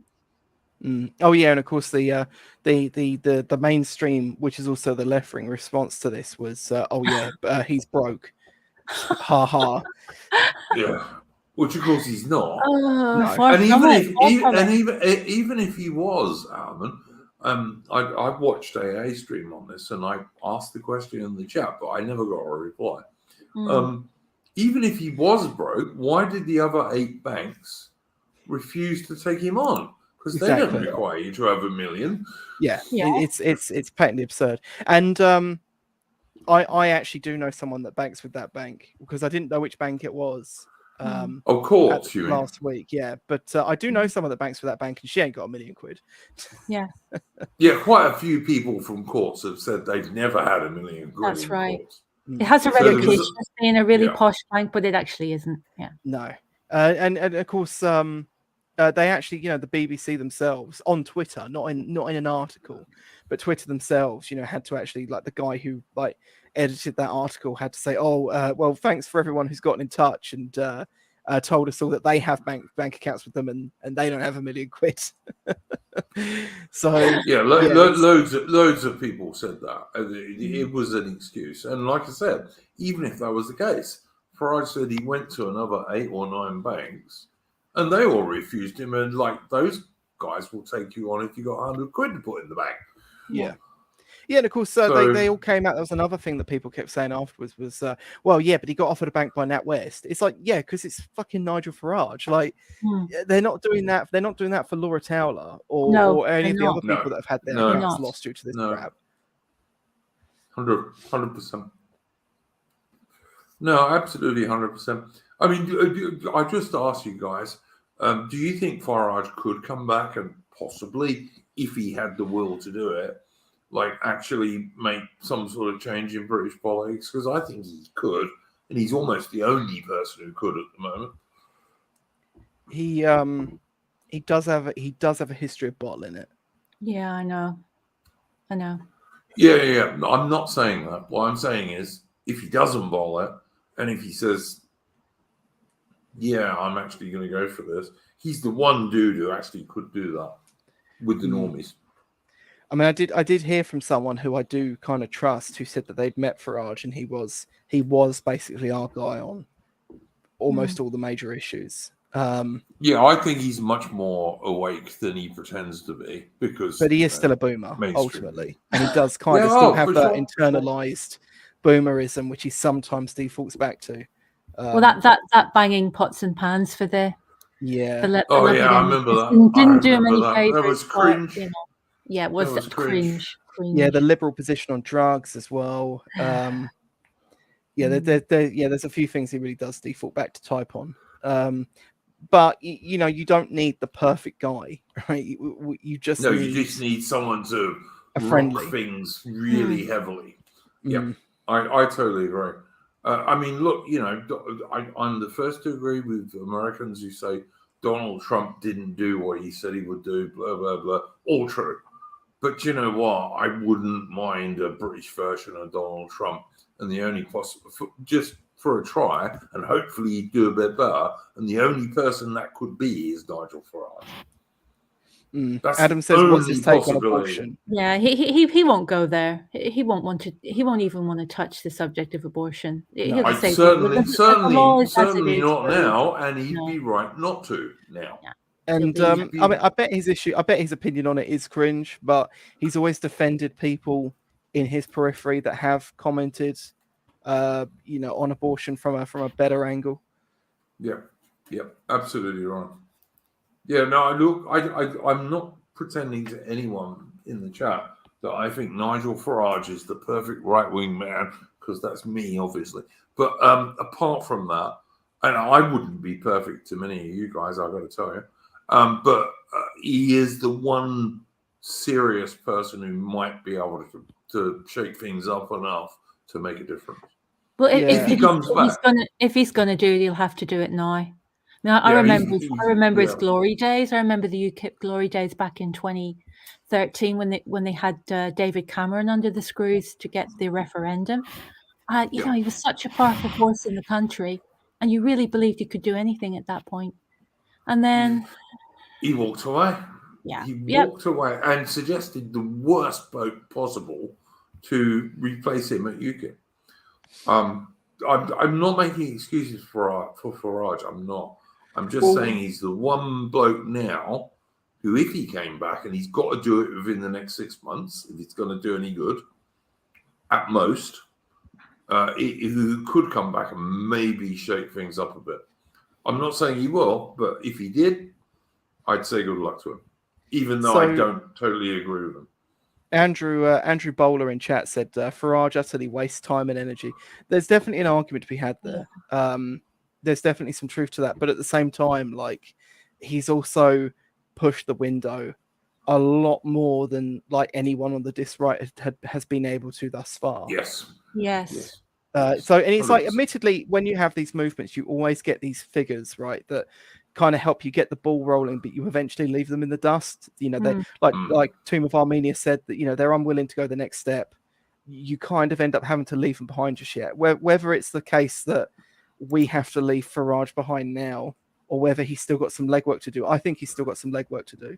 I think I think he can still have his turn pulling the sled, just a little bit more, just a little bit longer. He's got to do it now. He's not getting any younger. And if he's going to do it, it has to be now. Oh, look, the election is in 2 years. Farage, to my way of thinking, has got 6 months at most to throw his hat in the ring. At most. And really, he needs to do it quicker than that, I would say. But I don't know. Yeah. So, yeah, that's my thinking. Look, and as I said, I don't totally agree with Farage. But he's the only mainstream political figure in Britain at the moment who could shake things up if he wanted to. But as well, like Adam said in chat, what's in it for him? He's comfortable on GB News. Why would he leave? Well, exactly. If he does choose to leave and go back into politics, I think that's a sign that he has always seen a little bit more in this than himself. But then again, there's so many different reasons why he might stay or go. We'll have to wait and see. I mean, look, but Farage, if he came back and if he had some success, would absolutely make himself a place in British political history. I mean, he's already got one in a way because of Brexit. Yeah, he's already got one because of Brexit. But if he came back and did something about mass verbal immigration, all of a sudden he becomes a greater figure even than Enoch Powell, for example. Yeah. So, I don't know. And all politicians have a certain amount of ego because they wouldn't be politicians otherwise.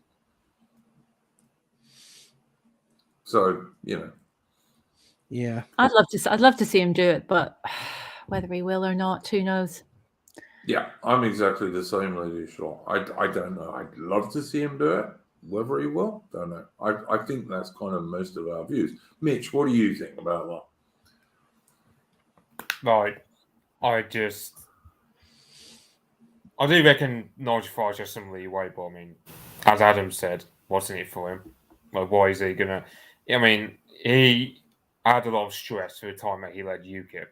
Why would he leave GB News, where it's comfortable, and go into politics now? Well, because I don't think he'd have the same problems in the Reform Party that he had in UKIP, because it doesn't have the same structure. And because, as we were just saying, he would make himself a place in British politics, like for all time. He'd be up there with some of the greatest. He did that with Brexit, though. So well, he kind of did, but then he did, but then he left it too quick. In my opinion, he left it too quick, and then we sat there for like 2.5 years, nothing happened. And whereas if he'd stayed in charge of UKIP, I don't think the Parliament would have got away with that 2.5 years of not doing anything. I do reckon if Nigel Farage was still leading UKIP even in 2017 in that election, UKIP would have lost a lot of votes just because people think, oh well, the job's done, let's just vote Tory. I'm not sure they would have lost anywhere near as many though, Mitch. To be honest, I reckon they would. Yeah, I'm not sure. I think if Farage was still there and was saying, now the job's only half done, it's got to go through the British Parliament, which indeed it had to. I don't think the UKIP would have lost anywhere near as many votes. But of course, you have to remember that UKIP under Farage had a poisonous National Executive Committee, which he couldn't change. And I think that's the main reason he left as quickly as he could. Okay, and he could have set up another party before 2017. Well, yeah, and indeed he did eventually with so it just feels like his ego paratrip has been fulfilled, but at the end of the day, he's already got his own position in British history. So yeah, no, he has, but I just think he could make that far bigger if he did a shake-up now, because the right is in total destruction mode at the moment. Like the mainstream right, the so-called, in inverted commas, Conservative Party, they're just finished. If Farage came back, he would take so many votes off those guys. But he's terrified of winning. Like on one hand, when people say he's kind of, no one's saying this here, but some people do say that he's in it for the grift. But he got paid way more at LBC than he does now at GB News. And he could have kept his LBC job if he hadn't kept pushing the envelope on issues that he clearly does care about. Even if he's not going to, go full Pete Tong over them. So it's just a case whether he is just old and burnt out at this point, or whether he thinks he can come back for one last sesh. It remains to be seen. He definitely. Some people kept saying, "Oh, he'll just go and open up a new party." Like opening a new party is a fucking massive amount of work. It's even harder now than it was when he did it for Reform. So I don't think there'll be any new parties from here on out. He'll work with what he's got. It's so hard for new parties to break through. I mean, look what happened here in Australia with the United Australia Party, and you had the backing of a billionaire, and they still only managed to get a very, very few seats and make really very limited impact. It's really hard to go against the system. Yeah. Referendums are different. It's a simple question, yes or no. But getting into that Westminster thing, much, much harder. And there'll never be another referendum in the UK again, of course. No. Yeah, I mean, we were lucky that David Cameron was a political gambler. We're lucky, yeah. And he just sailed off into the sunset. Yep, I remember it well. He had he tied himself intrinsically to it and had to resign. Yeah. Well, I mean, Cameron only had that because he was the Conservatives were losing so many votes to UKIP. He was scared. That was the only reason. Yeah, they were scared. He was scared. And, I remember it well. He was. But that's the point I'm trying to make. Is Farage is the only guy who can scare them. Bruce Kaputs in chat said, "Nobody can answer this for me. Is the voice referendum vote compulsory?" Oh, that's a good question, isn't it? Oh, I don't know. That's a really good question. I assume that, like, all voting here is in theory compulsory, but I know people who don't. I'm trying to remember. Was the gay marriage one compulsory? I can't remember now. I mean, I voted no, but that was just because I wanted to vote no. It's a really good question. I just assumed all voting here is compulsory, but I know lots of people who don't vote. No, I think it's election voting that's compulsory. I'm not sure about referendum and stuff, referenda, stuff like that, to be honest. Yeah. But yeah, I don't know. Mitch, I must ask you, because you've been on and off and all the rest of it. Did you hang have on. Sorry, just before you go on, just to bring this one to a close.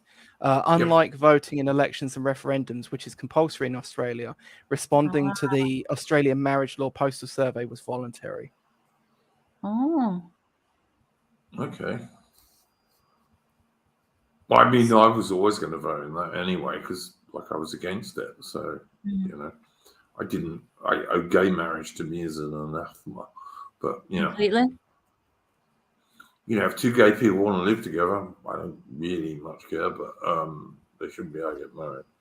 Gay should not be marrying, and gay should not be having kids. 100%. Simple. Yeah, totally agree with that. Yeah. No, I totally hang on. Just found another article. Voting at a referendum is compulsory. Yeah, and this is on an article specifically about this vote, so it looks like. But we did get some good news last week, Lady Charlotte, did we not? Yeah, we did. On The Voice, a very big survey, like 10,000 people. Yes, it was reported on Sky News. Yeah, that support for The Voice has fallen to 37%. The don't knows are still around. They're still staying around 10%. So people are just falling out of love with it. Good. But it is getting to the stage at the moment where if the no vote is hard, the don't knows can't make the yeses win. Mm-hmm. Yeah. So long as that stays the case, of course, and I hope we did our little tiny bit on our stream to make it the case that every sane Australian votes no.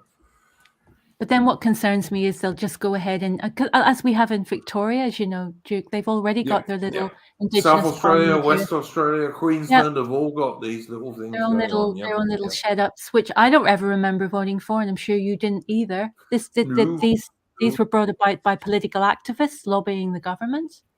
But look, as always, as I repeatedly say, I'm not a Democrat.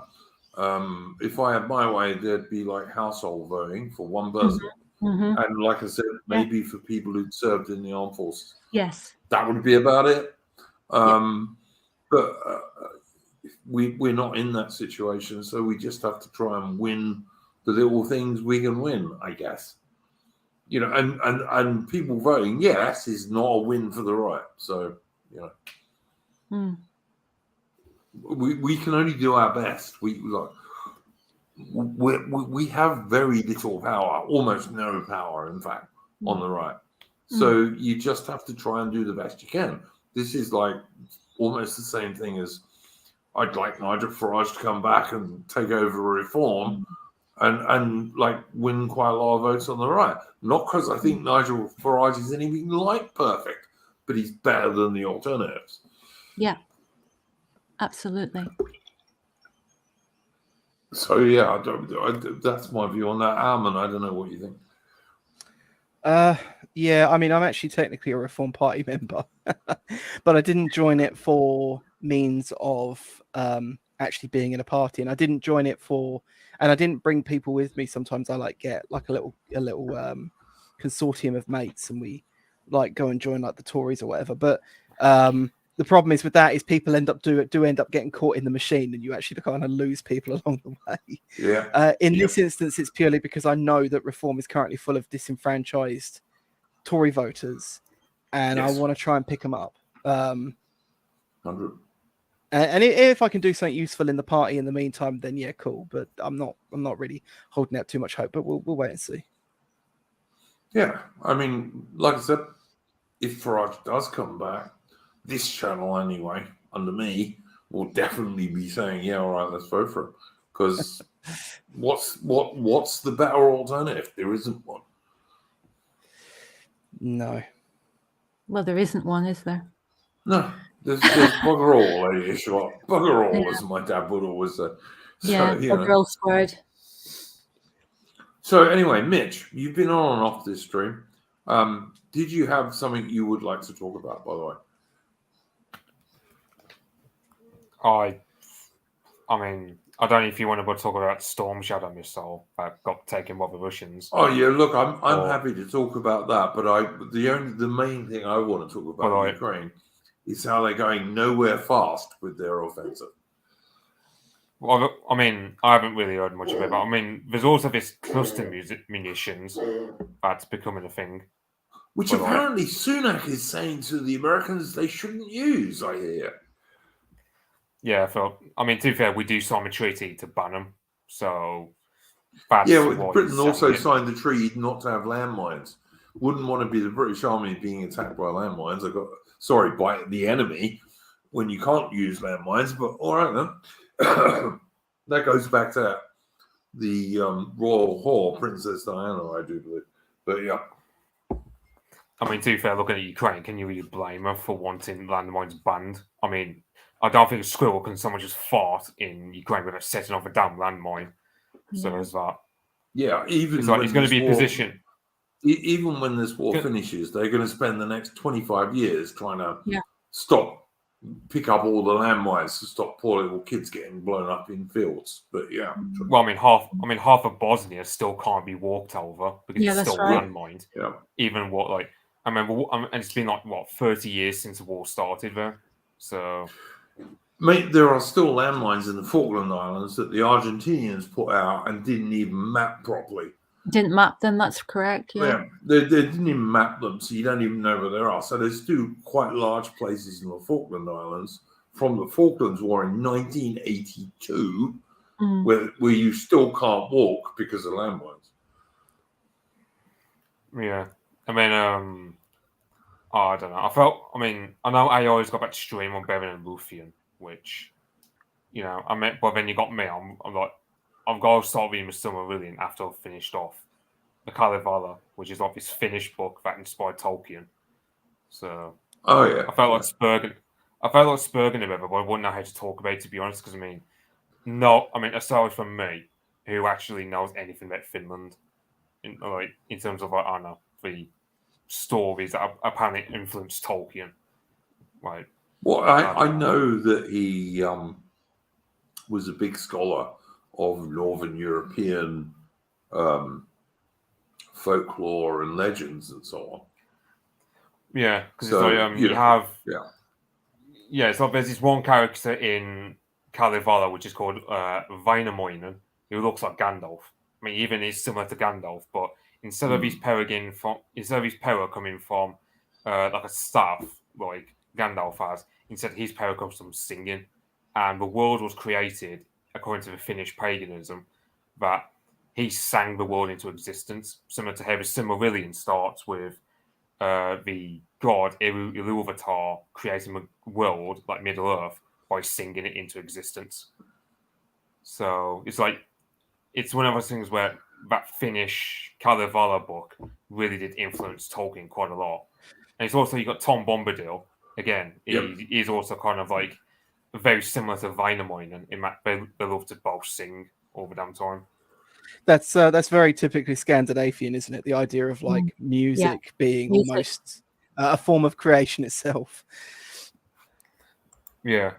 So, I mean, on one hand, it's like Finland's that one country where, on one hand, they're relatable because they've got very similar mythology to like Europeans, but then they're also quite distant as well because their language is not in any way related to ours. Like English and Urdu are closer together than Finnish is to either. So, where did Finnish come from, Mitch? Ural Mountains.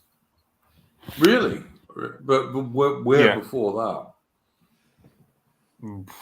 Bugger knows. That's the problem. Is like you have these languages like Finnish and Hungarian, where it's like the same with the Basque. It's like no one actually knows where they fully came from. Like no one knows the origins because such. Yeah, it's like, for example, you take English. I mean, it comes from Proto-Germanic, but then Proto-Germanic comes from Proto-Indo-European, which came from Western Russia. So it's kind of like, in a way, if you were to trace like origins of all Indo-European languages, you'd have to go all the way to like St. Petersburg. Oddly enough. And is that the same? Is that the same with like Catalan in Spain? Is that also another one we don't really know where it comes from? I think Catalan's Indo-European. I think it's like the only language, like because the only non-Indo-European languages you get are Basque, which comes from like the Neolithic farmers that used to populate Europe before the Indo-Europeans came along. Then you got Hungarian, which came because they're a bunch of Asian nomads who conquered the land. And then you got Finland and Estonia, as well as the Sami people, who no one knows actually where they came from. Like they're massive mystery. It's like I watched that Survivor Joy video about the Finnish in that they're the most European people you can get because like everyone pretty much has blonde hair and blue eyes there. Like they all have 100% genetic inheritance for that. But then they've got like 5% Asian in them, and their language and their culture does not come from Europe at all. So it's like it's a weird situation where they're genetically the most European people you can get, but they're also the most Asian as well. Yeah, it's interesting. I don't pretend to know bugger all about languages, unlike you. But I do find it interesting that you have these, like in Britain, you know, Welsh and Cornish, which kind of died out, although they're trying to bring it back, and Gaelic Irish and also Highlands Scots Gaelic. Gaelic. Those are. Yeah, they're all like Celtic languages, basically, aren't they? Mm-hmm. Yeah, it's like I forgot my point now, but it's like they reckon that the original Finnish, for example, they would have looked like Asians to us. However, they intermixed so much with like with the actual Europeans around them, to the point where you just imagine Finnish people nowadays all being blue-eyed, blonde-haired. Basically look like Swedish people to you, in other words. Then you get like, because it's like, what?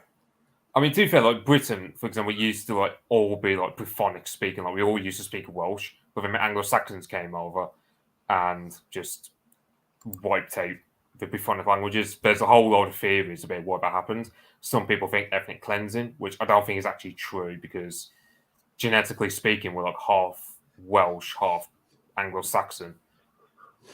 Pretty much, from what I hear. You got the Gaelic language. But the conquering guys generally take over the women and the guys they're conquering. So to some degree, you're going to get that.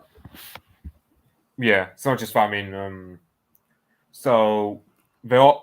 Remember, like Survivor Jive when talking about this one Celtic bloke who, he's got no Anglo-Saxon genetic input, but he was buried in the same way as an Anglo-Saxon chieftain.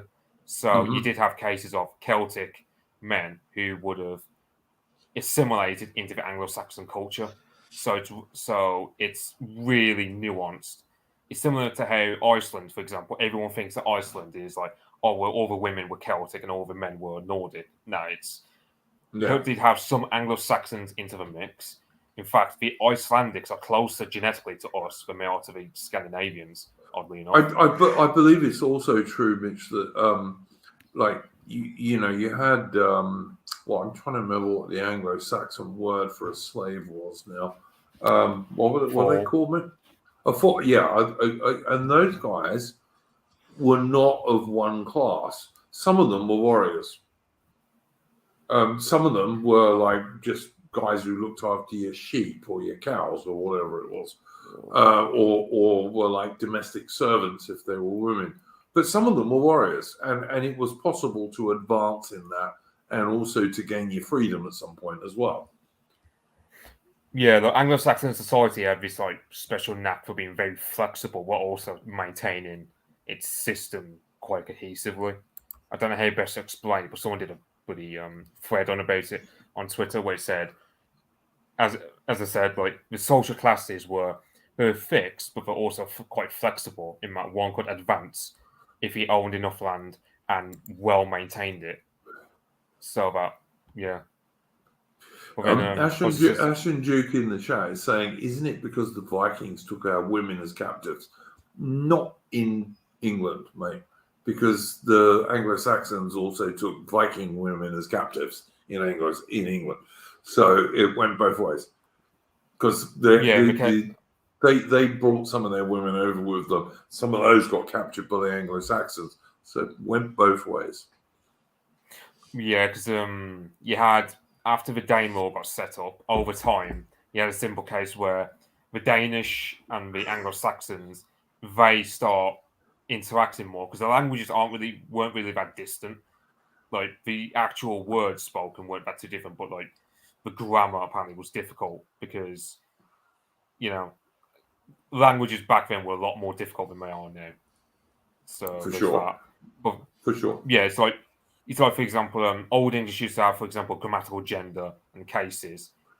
Thank God we don't have them anymore, or is all I would say about that. But yeah, so because they reckon that English had to simplify itself because in the north we had Englishmen and Danes interacting with one another, but they couldn't really fully communicate all that well. Like you could say a sentence like, "Oh, will you go hunting with me up the woods?" For example. The sentence order's weird compared to like between English and Danish back then. So like you had to simplify the language, which is why that English is the way it is. For example, there's that. Peter Whitaker in the chat is saying, were there any cases of Viking women stealing English men? Just curious.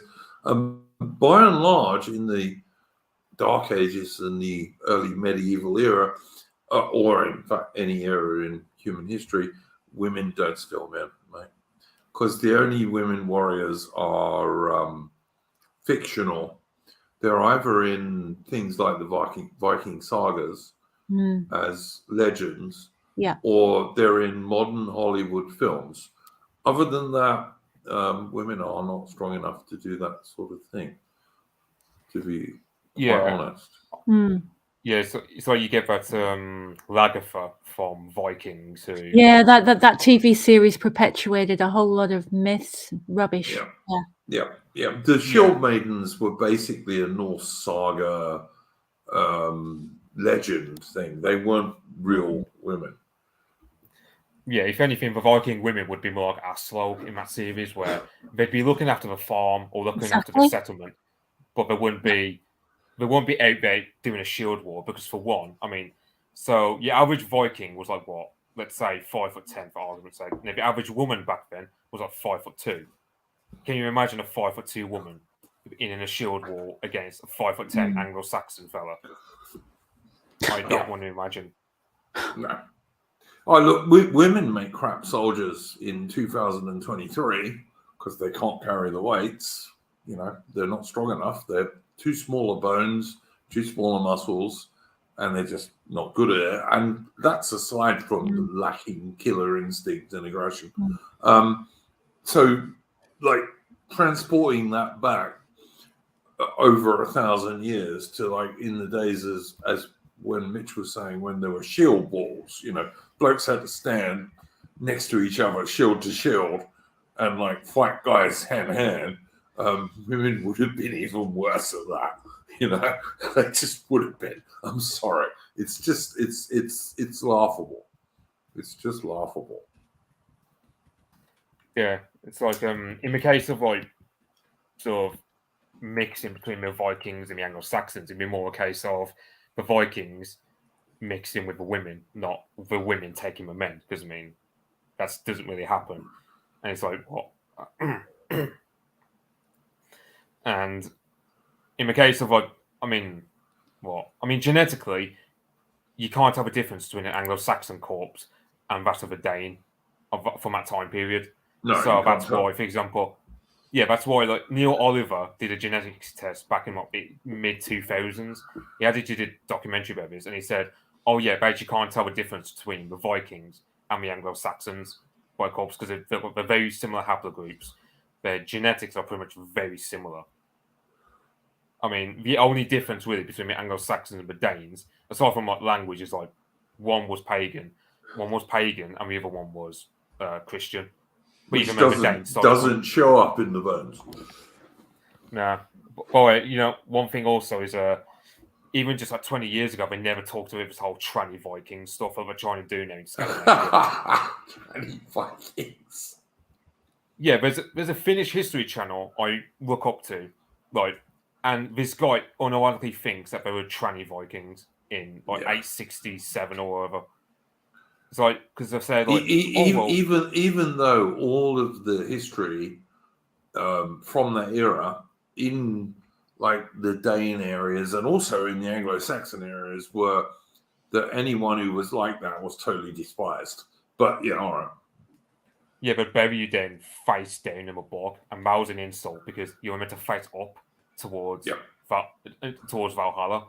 Whereas if you're facing down, you're facing down towards the underworld, hell.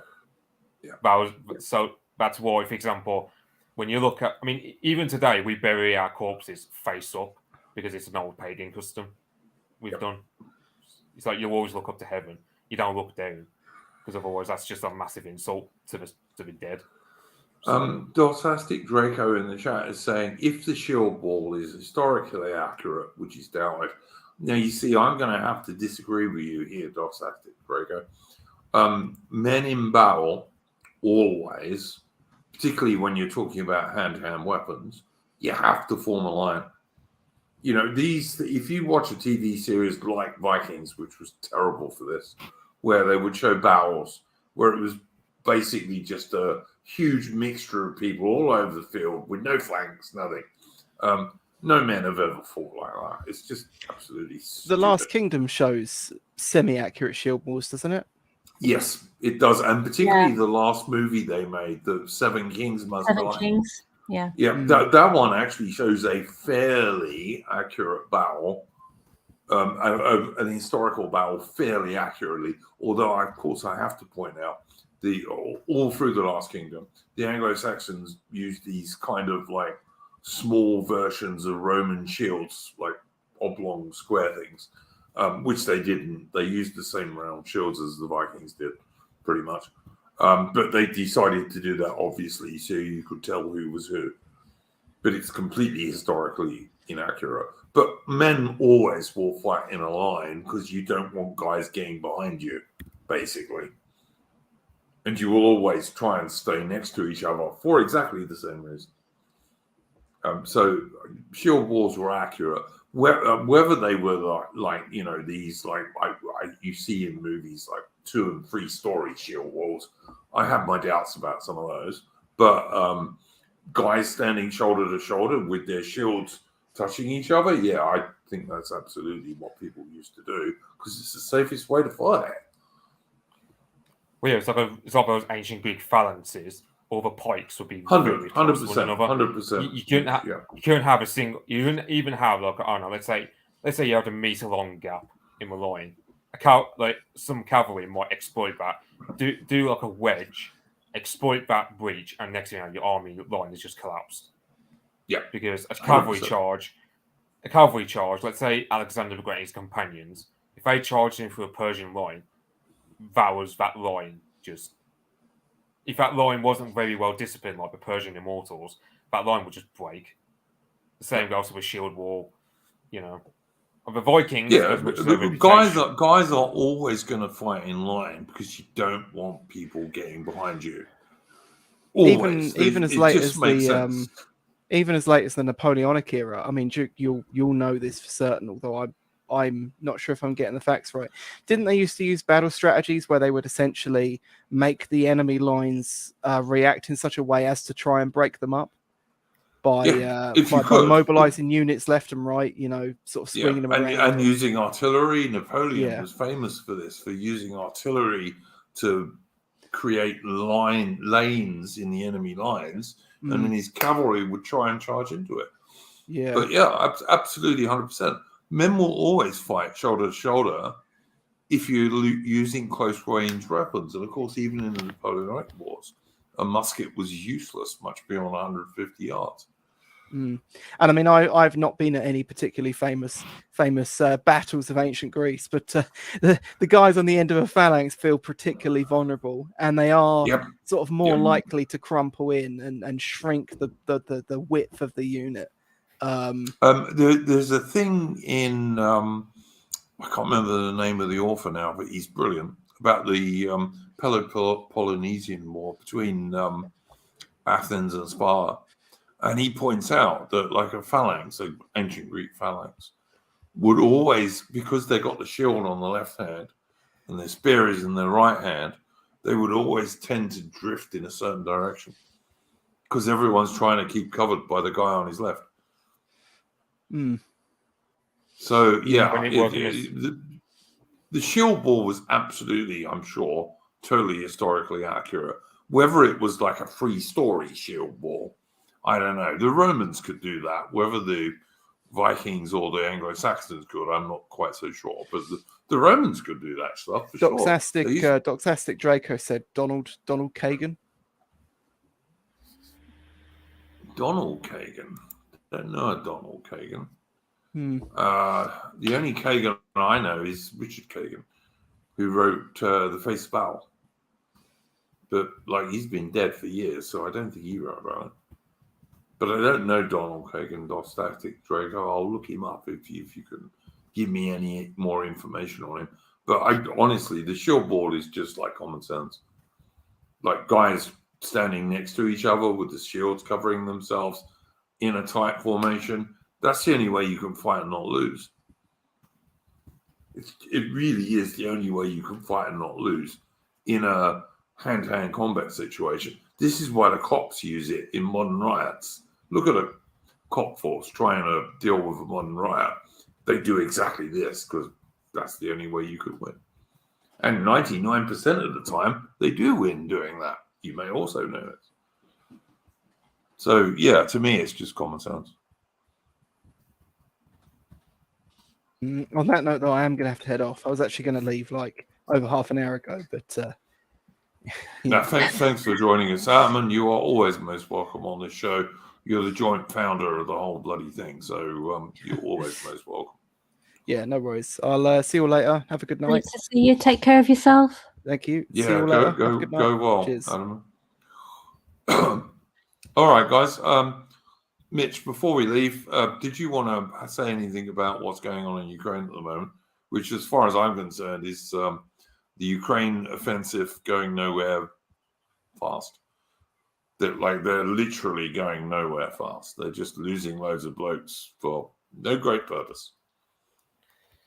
I mean, there's one guess that we reckon that 13 to 16,000 Ukrainians have been killed so far in this offensive. It's like pretty much a month since it started, so they've not even got to the first defensive actual line. There's this village called I can't think of how it's spelled or even how it's pronounced, about Piatniki or something like that, which a few weeks ago saw like 140 odd rockets, like you're talking Katyusha sort of rockets, TOS, just bombarding on it. So loads of Ukrainians just got horribly killed. Ukrainians have abandoned that, so I feel like Ukrainians have just lessened their expectations of now. They're not going to just steamroll like they did back in Kharkov last year.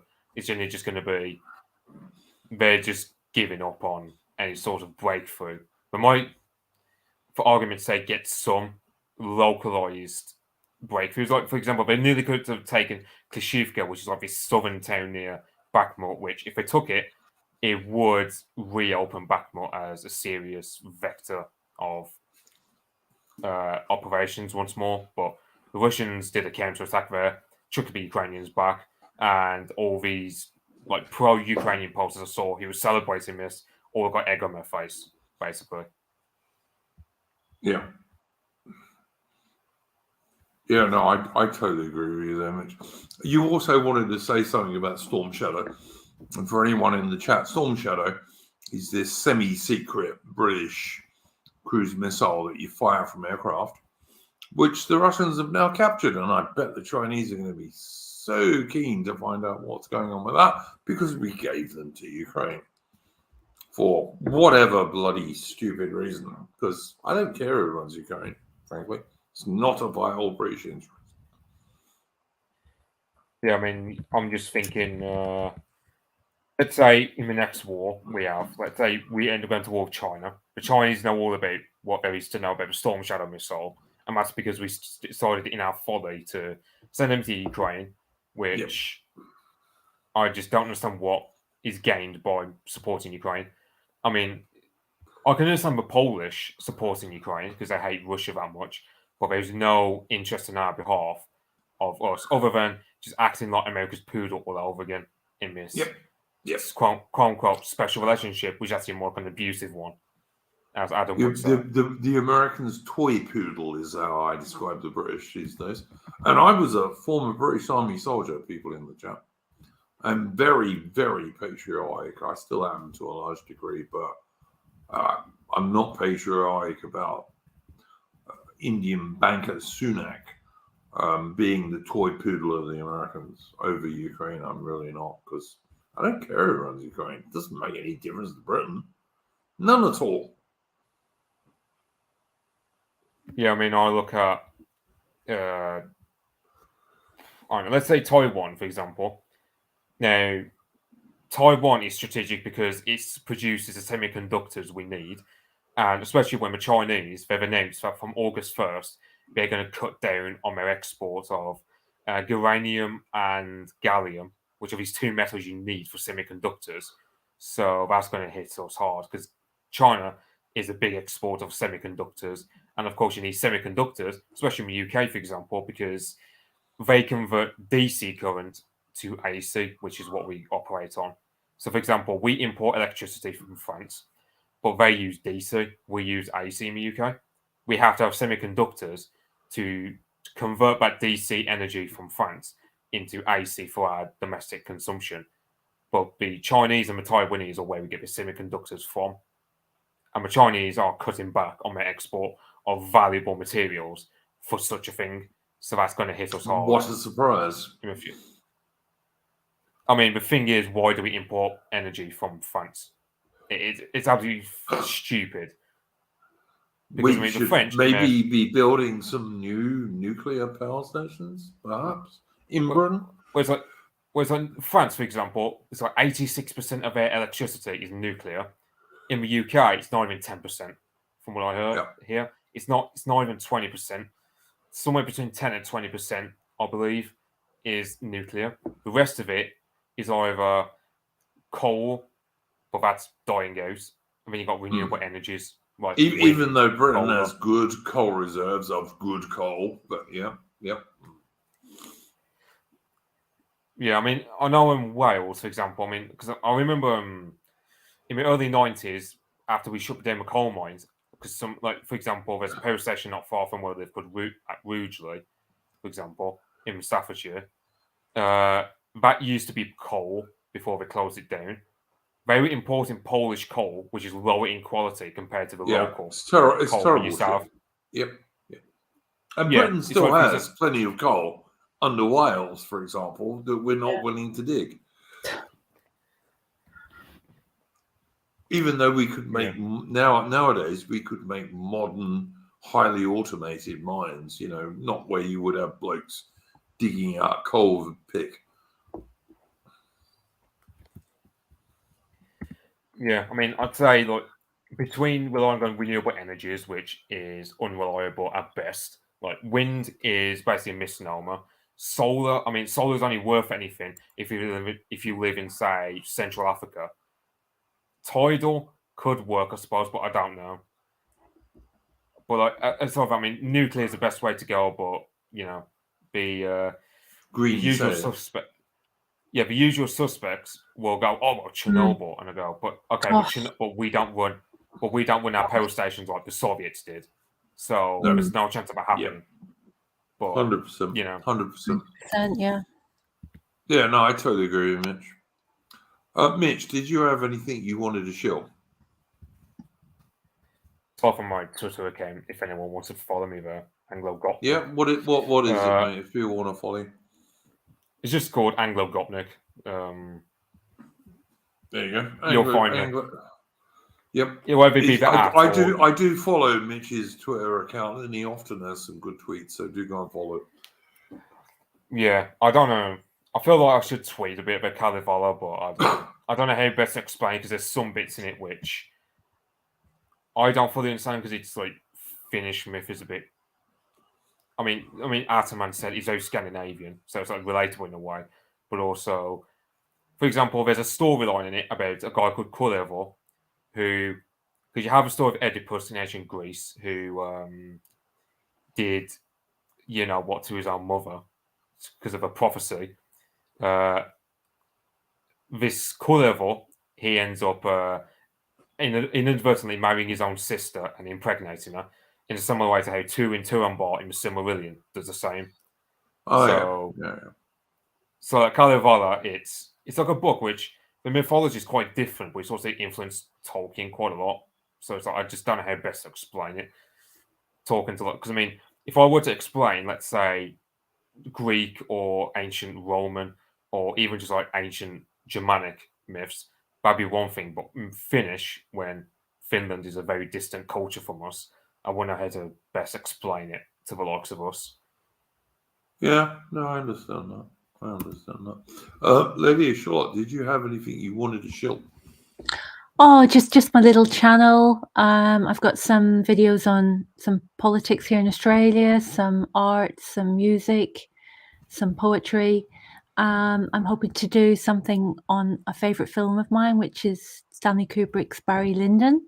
I've wanted to make a video on that for some time. So I watched that recently. It's actually a very good film. Oh, it's wonderful. Very, very slow, but everything happens.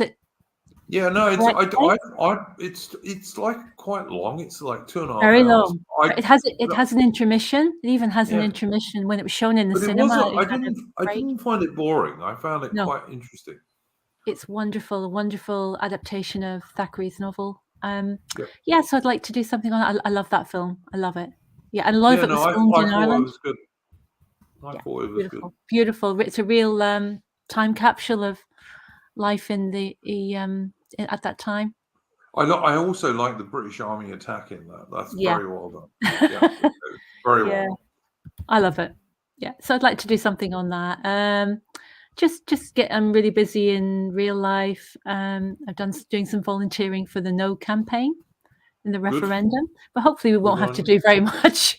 If the polls are to be believed, but let's see.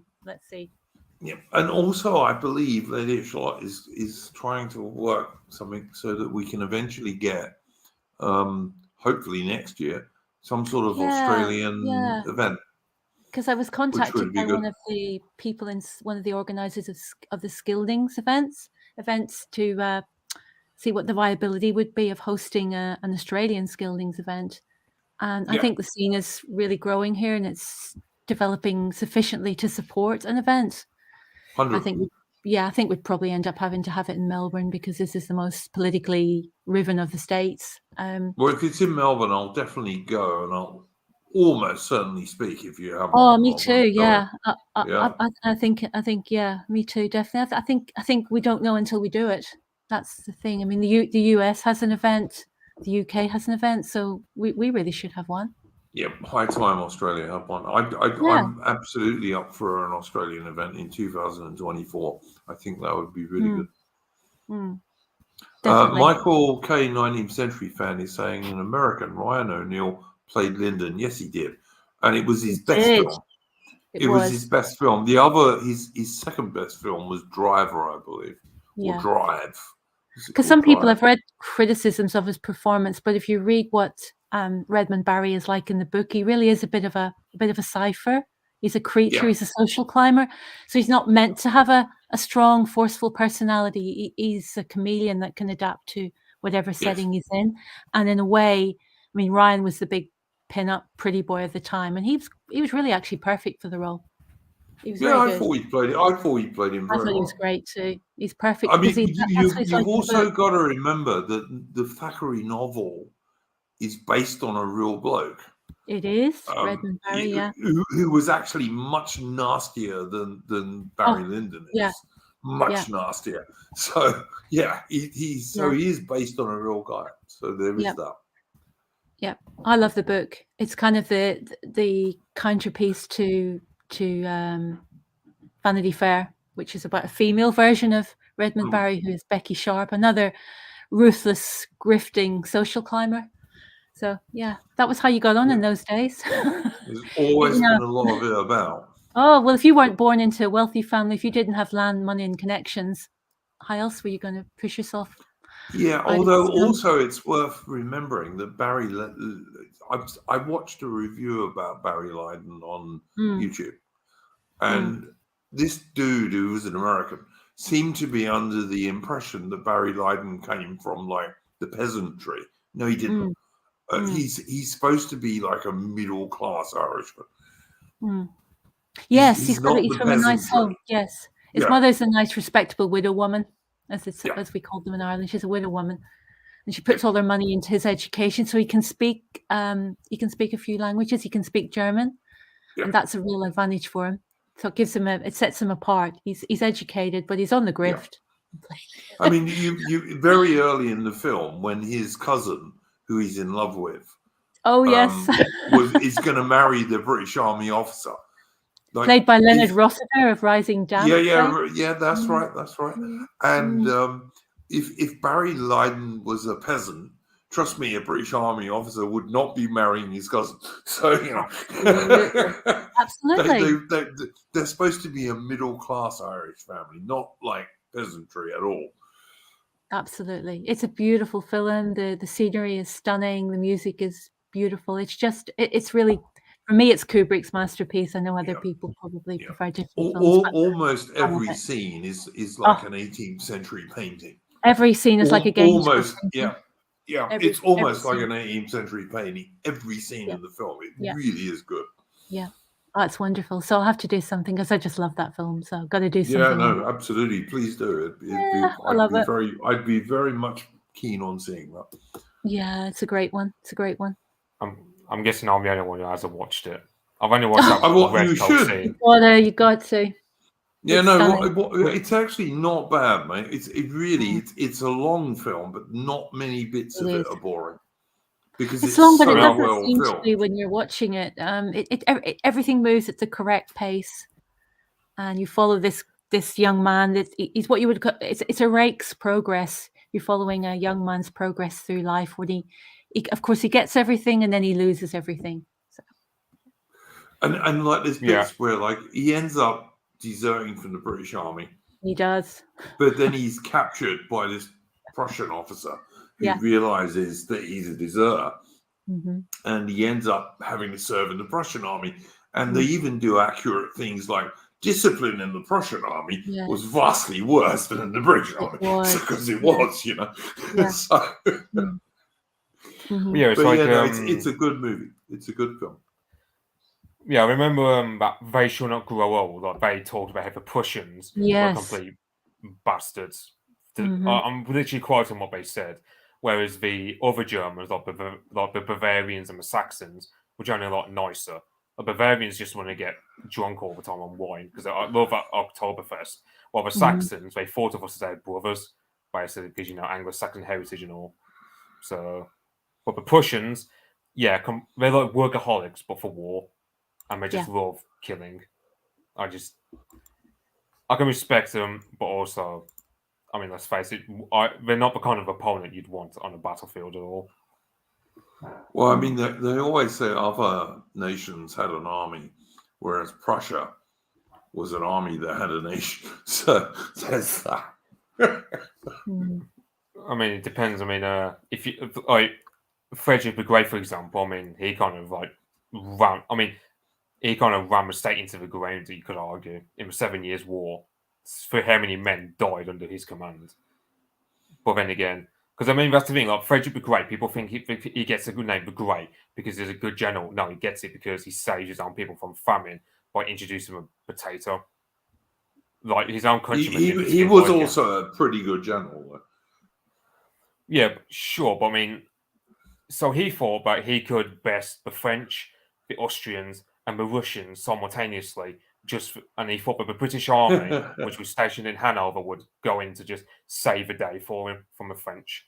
And I go, okay, but that army was there to protect Hanover, not particularly to participate fully on Prussian side.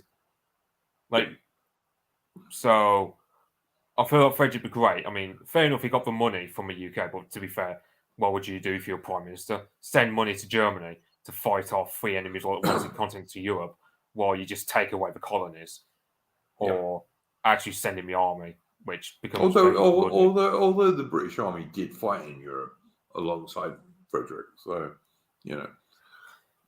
Peter, when you're in the chat. So I was just going to say Captain Pottsdorf is a wonderful character, and he's played by a German actor called Hardy Kruger. I was just going to say that's Hardy Kruger, yeah. Hardy Kruger, who's amazing, wonderful actor, wonderful. Yeah, I liked Hardy Kruger. He was in Flight of the Phoenix, which is another. He wasn't. Oh my goodness, he was indeed. That when I was a child, that always seemed to be on Sunday afternoons. Yeah. And one of my favourite films, the Wild Geese, about the British mercenaries in Africa. He's also in that. Yeah, he was in lots and lots of great films. Yeah, but there isn't a bad performance in Barry Lyndon. So if anybody has 3 hours to spare some dreary afternoon, just treat yourself to a bit of an escape to another world.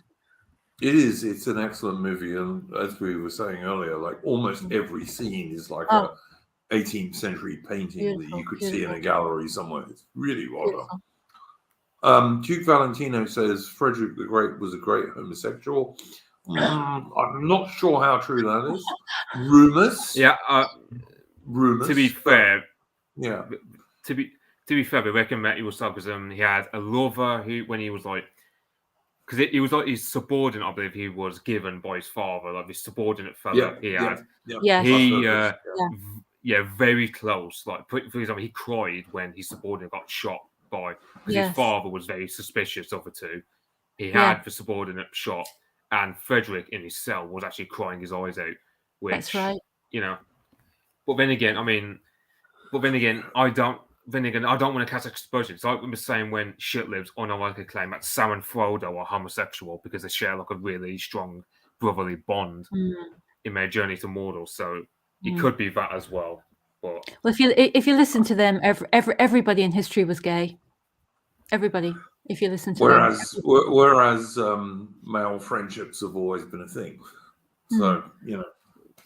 Like in Australia particularly, we like to go on about mateship, you know, which is a bond of love between men, but it's like not physical love at all. You know, Australians hate that shit. It's like you know, or used to anyway.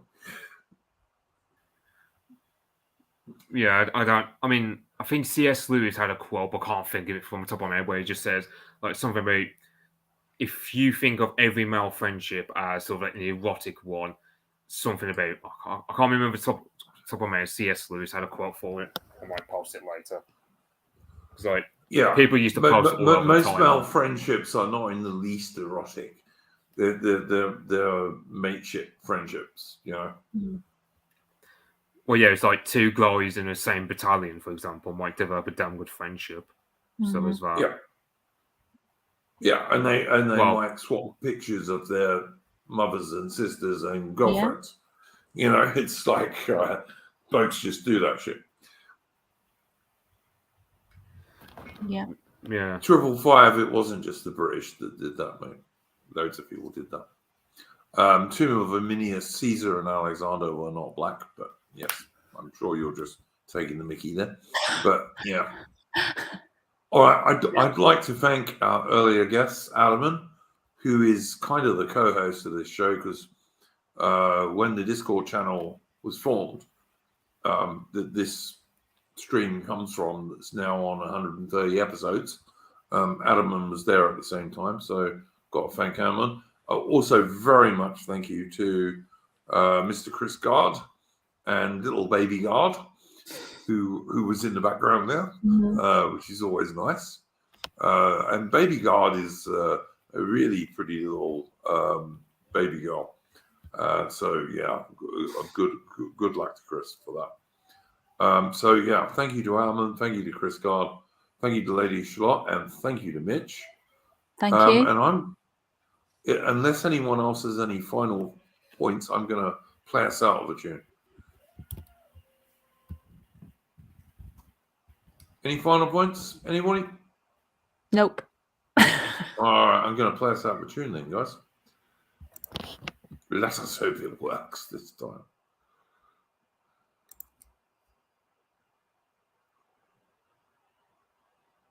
Pum, pum, pum.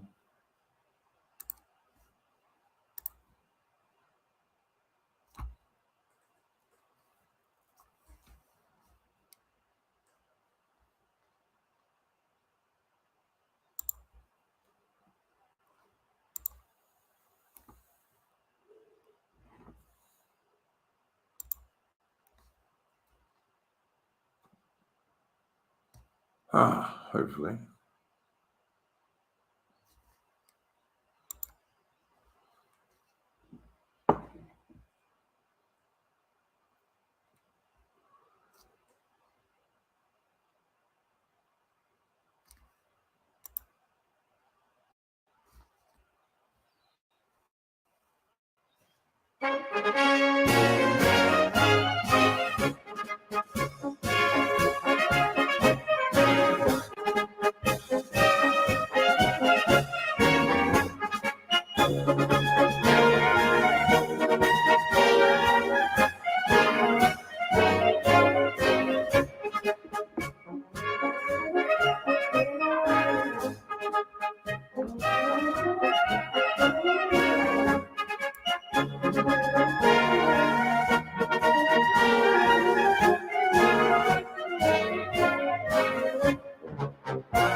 1794.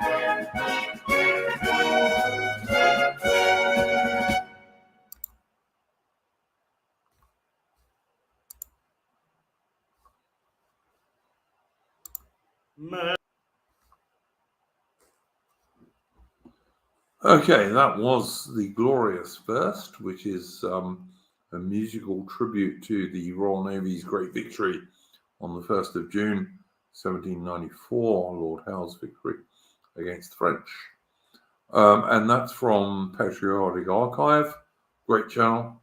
If you like British and other patriotic and military music and naval music, do go and check out Patriotic Archives channel. He's a member of my Discord and a good bloke, so do go and check him out. Thank you once again to all my guests, and we will see you next week for Splendid Isolation number 131. So there we go. I will be putting all the guests' links and so on in the description, but I'll be doing it after I get up because I've been awake all night. So it'll be later on. I did check entropy. We don't have any super chats. So there we go. Go well, folks.